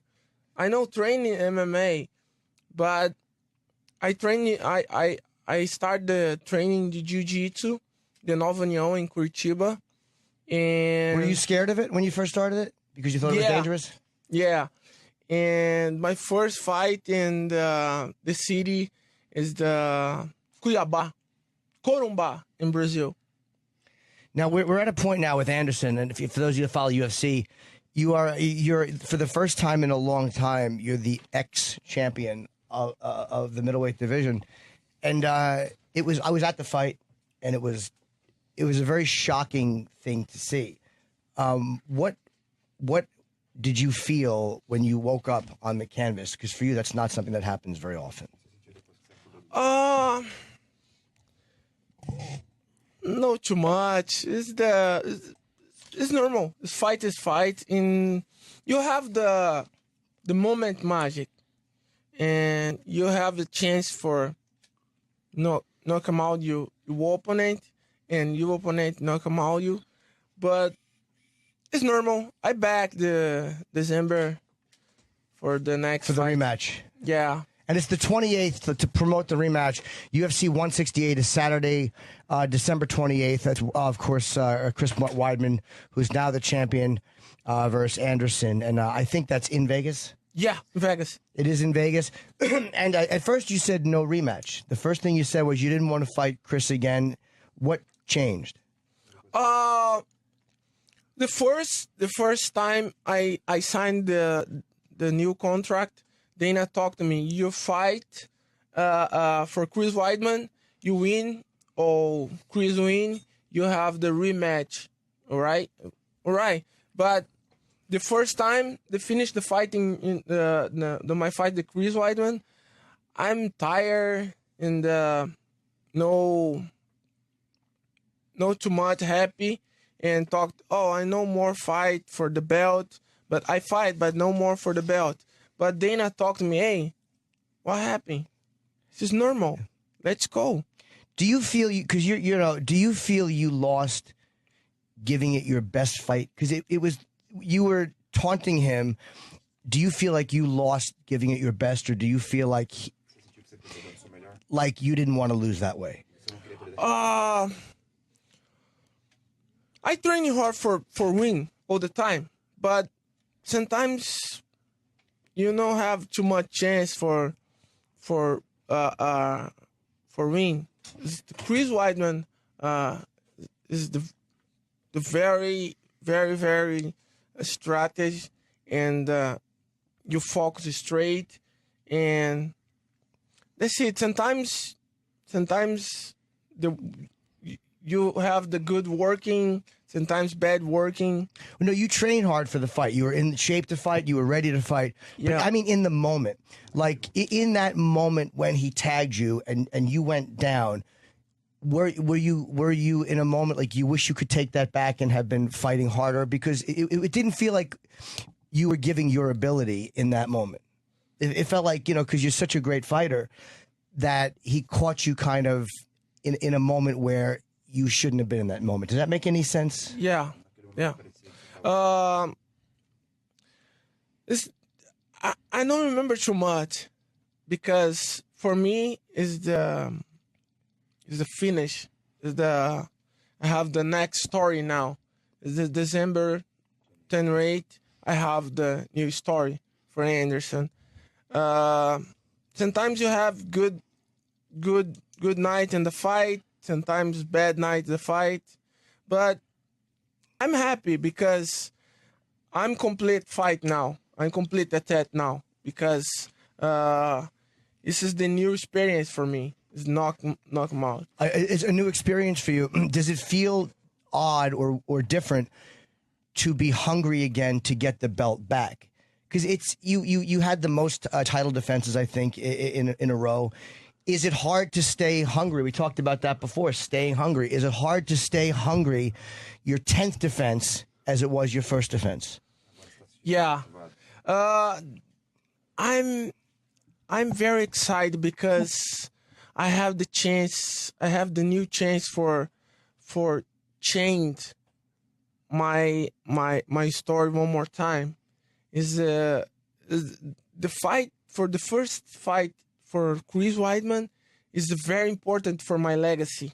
Is the second fight is the more important because in December is the new Anderson's coming because I'm more complete. I'm ready for the new fight because I'm more complete now. Because you're occasionally it's interesting to watch you because you can strike at will. You throw so fast and you kick so fast, and then sometimes you put your hands down and you hit your chest and you taunt the other guy. Is that part of your fight game? Is to get into their head and frustrate them and get them to make mistakes? Yeah, this is part for my game. This is for me it's normal. I know no putting this because don't respect my opponent. I respect my opponent, but this is my strategy. It's your it's not a lack of respect for the opponent. It's a part of getting him to make a mistake because he's so pissed off at you. Yes, and it does work. Yeah, in the United sometimes working. Yeah, sometimes working. Yeah, other times maybe not. In the United States, what we celebrate the most is when an athlete wins, then he loses, and he gets it back. That's why Muhammad Ali is so popular. 3 times. Lost it, got it back. Just like real life. My life is happy, then it's shit, then it's great, then it's shit, then it's lunchtime. Yeah, this is normal. Win, lose, win, lose. We love to see that. And you will not be considered a super fighter until you have lost and won it back. Because that is more it's just normal. Do you agree with this? This is normal. This is the real This is life. your opportunity. Yeah, because I'm normal guy. I'm no superhero. I'm normal guy. Sometimes win, sometimes no win. Sometimes you go for the normal life. You go for the working. You work in your job, no good. Sometimes good. This is normal. In the first round, was there a moment? It looked like Chris got you down and was going. I think was it for a heel hook he was trying to get on? Yeah. Were you worried in that first round because he's a very good wrestler, and people said that he was going to try to get you on the ground and tap you. And in that first round, I'm like, oh, he's got. I'm black belt jiu-jitsu. So I'm black, man. I'm black. So you're not worried about his wrestling? Yeah, the Chris is good wrestling and the good jiu-jitsu training is good jiu-jitsu for the Gracie Academy. But I train hard. I train in wrestling in my academy, and I train jiu-jitsu for Nogueira Brothers and Ramon Lemos, the Atos Jiu-Jitsu. I'm very, very happy for Chris giving me the chance for the new fight. Do you have a strength coach? Do you have a special coach for strength training and diet? Yes, Or explain to us what you have. What do you have? The Rogério Camões is my coach for 10 years, is my body training and my cardio. And does she help with the food too? Yes. What did you have for breakfast today? Oh, and today is day off. I talked to my friends now. Hey, come on, it's normal breakfast, American breakfast, please. The guys talk to me. Hey, you need to just take your focus because in 10 more years you stand back for training. All right. Okay. What's an American breakfast, though? That's a good question. What's a good breakfast, like a fun breakfast on a day off? Orange juice, the eggs and bacon and fruits. I love it. How about a regular training day breakfast? Oh, not too much is the eggs and little fruits and protein. That's it. No bacon. Nothing. No sugar. No orange juice. So have you really started training for this next fight now, or do you start in 10 days? I back for training. How long before a fight do you start? How many weeks before a fight? Oh, 3, 4. 4 weeks. Month. A month? Yeah. About a month before is when you really get serious, and then what do you go up until like the week of? Yep. This is probably going to be. The biggest fight in UFC history before this was the second fight with Anderson and Chael Sonnen, which the first fight was very tough for you. You had an injury, and you tapped Chael in round 5, and then the second round win. This is, I think, the biggest fight in UFC history is this rematch between you and Chris Weidman. I want to see this more than I want to see Silva Jones, and that's a fight I really want to see is you, John Jones. And John Jones was very upset when you lost that fight, believe me. One day, maybe. But you want to get through this one. Yeah, I take my focus now for my rematch, and I finished my rematch. I talked to Dana for the future in UFC. How much do you walk? What weight do you walk around at? Because you're 185 when you fight, but you can 205 is light heavyweight. What weight do you walk around at? 188, 189. Oh, you walk around at fighting weight? Yeah, sometimes 205. Okay. I walk around at about probably 145. I'm trying to get down to 130. You know your way around the fight game, man. Well, You're pretty well up on all of this. It's from just watching these guys, you know what I mean? Because I do a little ab work, nothing like these guys do, a little bit of cardio. Do you do interval training? I just started doing interval training. That's the response that deserved. He laughed at me. One long interval between the training sessions, huh? Yeah. No, why don't you ask him if he does hot yoga while you're at it? I've tried hot yoga. I know you have. I know you have. I couldn't do it. Yoga's good. Good. Can you do hot yoga like the big, I can't do it. Like Bikram? Yeah, I talked to my wife. Hey, you need to practice yoga for his legs, please. Oh, you get your wife to do it? Yeah. So you do it or you don't? No. See, he doesn't. All right, he's basically saying that. Well, we used to call it stretching and warming up. Now it's called yoga and Pilates. But how far do you run? Because I can't go very far. Yeah, sometimes I don't like to run. No, I don't need it. Sucks. Yeah, it's too much. So what do you do for cardio? I training the specific training and the regular training in the academy. I go for the pool. Oh, the pool? Yeah, but running, I don't running too much because sometimes it's different. For training, I prefer the real training for MMA and. So you basically just fight every day. Yeah. That's what your training is you fight. You don't like a whole lot of the jogging, or you don't like yoga or any of the ballet or any of the other stuff. But there are guys that have said they took ballet who are in the fight game. What boxers have taken ballet because they said it helps with the foot movement. Yeah, I trained in ballet for a long time. Oh, you did? Yeah, my mom put me in ballet, but for a long time ago. And did that help with kids? With your foot movement?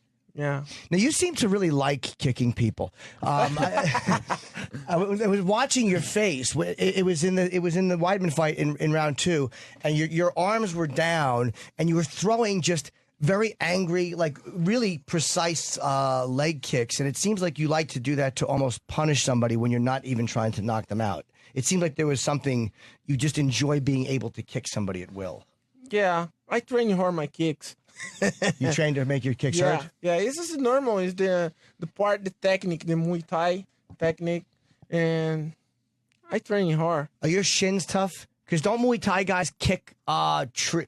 Is that a rumor? Like they say that the shins of a Muay Thai fighter, they kick like tree bark and they kick wood to make their shins. Is that true or is that bullshit? Nah, this is not real. Oh, it's not real? No. So how do you toughen up your shins and get scar tissue on your shin? It's the normal pad. You kick the pad. You're training the protecting your leg, but this is not real. Oh, okay. I'm just watching too many movies. No. Jim, have you ever done martial arts? Have you No. ever taken a class, or No. you ever done boxing or anything No, like that? I hit the heavy bag by myself, but it makes my knuckles sore. So I stopped doing that because I have very delicate hands, and it would really bother me. So Me too. You do, really? Yeah.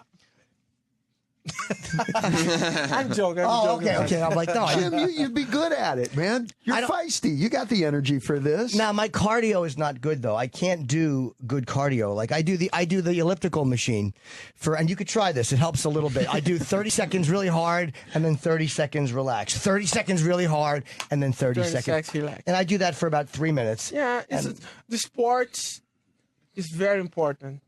Your practice sports is very important. This is very important for your family, for your kids. Sports is very good. Do you play golf? A lot of hardcore athletes play golf. No, I don't play golf because I don't have too much technique for play. What do you do? What other sports do you play to relax? Because there's always something guys do.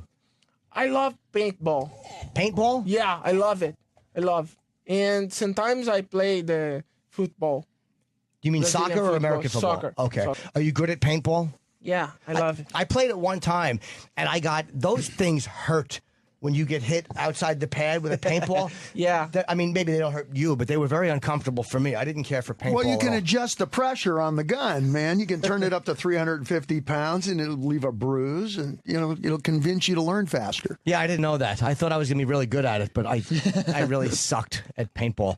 So now you do a whole bunch of promotion today, and then where do you train? Are you going to train in L.A. or Brazil? I go for Thailand, and in 10 days. Thailand? I go for training in my academy and then my grandmaster in Thailand. How long will you be in Thailand? Oh, maybe 1 month. I need to talk to my team and my master. Is it hard? Jim, you Yes. should tell Anderson about your trip to Brazil. Well, I went to Rio. It was good city. Yeah, I went 3 times, and I went to I stayed on in Copacabana. Oh, good. And I went to a club called Help. You ever see the club Help? Jim, you should come to Thailand with me, and I'll show you some clubs. Yeah. Well, that's.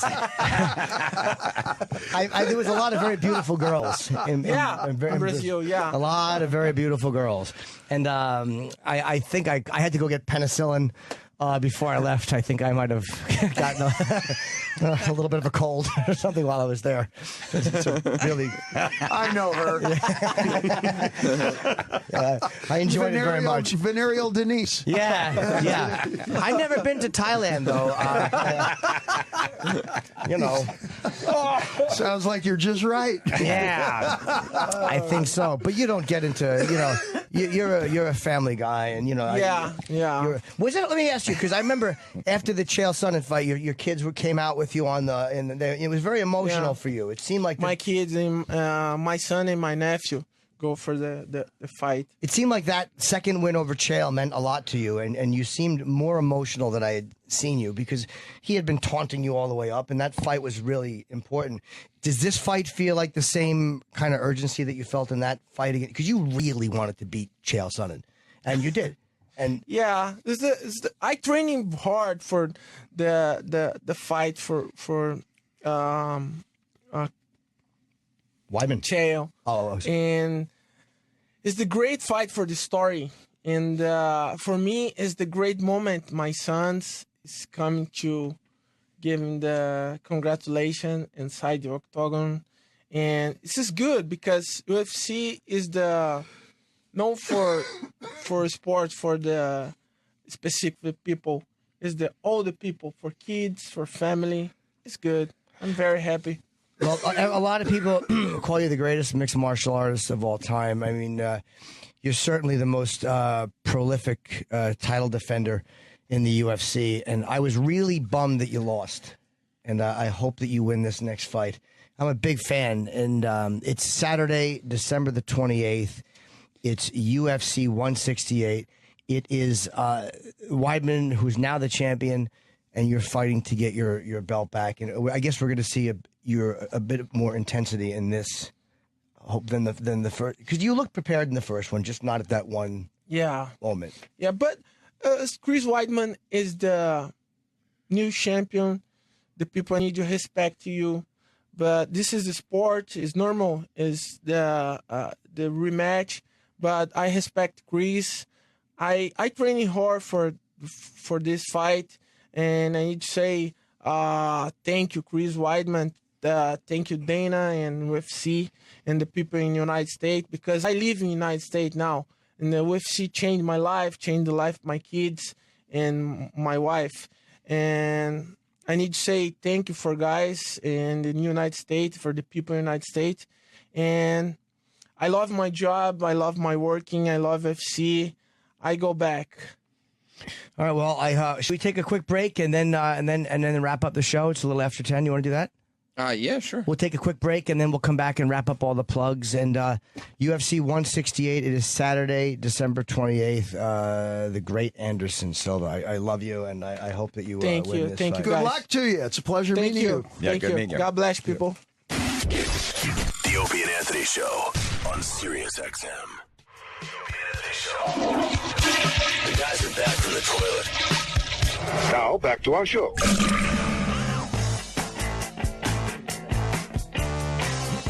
We have returned. We're going to wrap up the show. We're going to do 3 out of 5 falls. You're going to tap out. Norton, you're going to tap.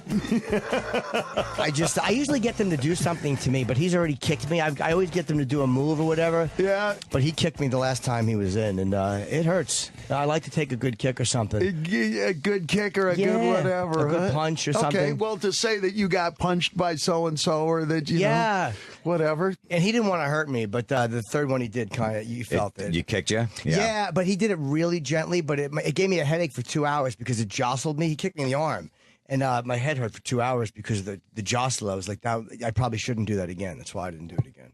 Well, this is his big opportunity, you know. Like I said, America, we love it when you embrace victory and defeat, and then you come back, and get it again. You know, all the best movies are like that. No football movie is about they got together, they won again, then they all got married and their kids won. Right? Yeah. Yep. No, it's about, you know, they won, then they lost, but then it rained, but then the coach was an alcoholic, and then there's a quarterback got arrested, and, you know, it's ups and downs, and that's what made Ali, you know. So, you know, dynamic is, you know, he won it and lost it and won it and lost it, you know, watching that development. So this is his big opportunity, actually. Yeah, September 28th and December 28th. I'm really looking forward to this fight a lot. I look forward to UFC events the way I should look forward to banging girls, but I just don't care anymore. I'm like, I could just pay for it. So this is what I get excited about. You sound like you know a lot about it, too, man. You clearly know a lot about the fight game. Yeah, just from watching it and from listening. Joe Rogan is such an amazing, and he's the best announcer in sports, is fucking Rogan. So just from watching it and hearing the points that he's made, you know, you kind of pick up on it just watching. But I can't. I wish I knew it from doing it. Like, you know what I mean? It's like I can talk about music a little bit, but I can't do it. It's the same thing with fighting. So how come you don't go do it? There's a million good teachers around, particularly on the East Coast here and so forth. I'm lucky I can get myself into the gym to work out. Like, I've been going a lot for the last year. Yeah, but going to the gym to work out is, you're going to sit and you're going to look at yourself in the mirror. Yeah. And then going to the gym's no fun unless you got some dame in a leotard doing side hack pulley lunge squats or something, you know. He's got to cure his sex addiction first before he gets into fighting. Yeah, that but takes up a lot of his time. If he becomes a fearsome warrior, then, you know, then it makes it more attractive to. The first time I tried to fight somebody, though, I know something would go drastically wrong, and I would get my jaw broken, or I don't need it. It's not fighting. It's not that you're going to get on the mat and start slugging it out to see who wins on points. It's that, like you say, you learn the mechanism of it, and you can start to find your way. You don't start surfing 40-foot waves. You start on the little baby waves on the styrofoam board, and you learn your arm bar and learn a few basics. It'll make it a lot more interesting for you to look at if you understand some of the language. Have you ever put one of those moves? They're fucking painful. Oh, sure, man. I trained Brazilian Jiu-Jitsu for a while here in town at Hoist Gracie's place. Oh, so I've been doing the martial. I've dabbled in everything. I've done a little bit of everything, and not even so much to learn all the other styles so as much as if whatever it is, I've seen it at least once before. Right. But way more fascinating than going for me to the gym. Lifting weights is great for me for rehab when I got to fix something, when my shoulder goes, or I got a lower back issue or something, coming out of a surgery or something. Nothing beats the gym, lifting the weights, etc., like that. And given no other option, sure, I'll hit the weight stack. But I'd much rather go to a martial arts class or one of my kendo classes or something like that and actually do something while I'm, quote unquote, working out. The idea of going and working out, that sounds a lot like homework. And you know how I feel about that. Yeah, no, that's understandable. But you're also a guy who's been in shape for many years. Like, you've been in martial arts shape for I've never seen you not in shape. For me, I've always been in shit shape. So the fact that I finally got into decent shape, the gym doesn't bother me yet. It's like I'm still kind of enjoying it because it's still kind of a newer thing for me. Like, if I was in David Lee Roth shape I would mind. I would probably want to mix it up a little bit. But right now, I'm just happy that, like, my tits don't droop like they used to. Nah, see, but nobody will see you coming. See, you have that that approach, that bearing that nobody would ever expect that you would be a fierce and terrifying, deadly weapon. You'd be they're right. It's only my cum. You're like one of those little snub-nosed revolvers in an ankle holster. Nobody's ever going to see you coming. This is going to be great. I'll be your coach. Yeah, and he's got a lot of rage. So if he could just channel that into his workouts. Hello.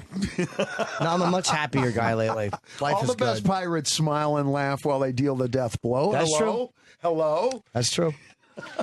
We're on first base. You just don't even feel it. Look down. not at Look all. down. See, you're standing there. I am. You are. All right, I guess it's 10:15. We got to wrap up, and Sam's got his show, and then Jim and Dave are going to talk. I guess you're doing your podcast. Ozzy's Boneyard. Oh, you're doing. Good. Dave's going to co-host. But let's get out the proper plugs, Jim.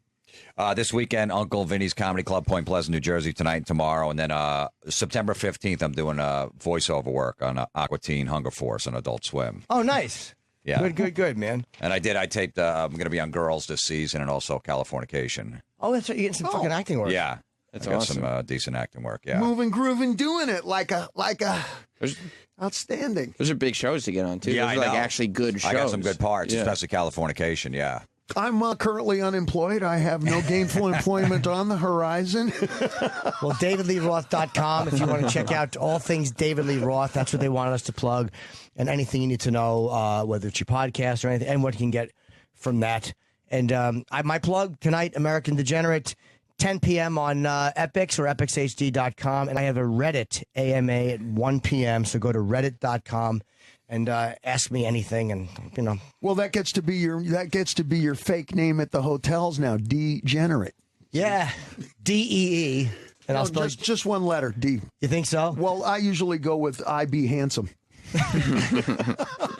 And when I go to Starbucks and they ask for my name, I tell them Mr. Handsome.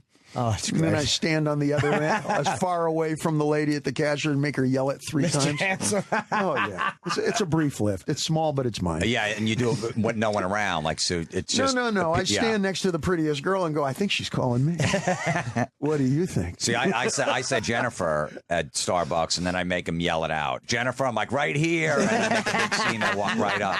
They have it on the side of the cup, Jennifer. And they laugh when I go, they go, what's your name, Jennifer? And they start laughing. I go, what's so funny? I go, that was my dad's name. I don't know why you're laughing. That's my dad's. Yeah, and the woman's like, no, I was laughing at something else. I go, you weren't laughing at something else just like 2 seconds ago. All of a sudden. Oh, it's beautiful. Yeah. Right here, Jennifer. Yeah. That big man hand all wide. It's actually Jennifer Jr. I'm going to try Mr. Handsome. No, it's a brief lift. I feel good. I also use it at the hotels frequently so that, first thing in the morning, the room service lady goes, "Yes, Mr. Hanson, how may I help you?" It's brief, but it's mine. It's brief and it's yours. So I guess we're off all next week. Guys. Yes. I'll be in L.A. and, back on fucking whatever, not this Monday, but the following Monday. Tuesday. Away. Tuesday after Labor Day. Thanks for Tuesday. Thanks for having me on the air, Thank you. You were fellas. Dave, you were tremendous. amazing. Super. As Love having you always. in. And, of course, Jim, thank you very much, man. And remember UFC 168, the great Anderson Silva against Chris Weidman. That's fucking it, right? Peace, love, and heavy weapons. Thanks a million. The Opie and Anthony Show is pretty much. The show will be available later today with SiriusXM On Demand. After O&A Live is next.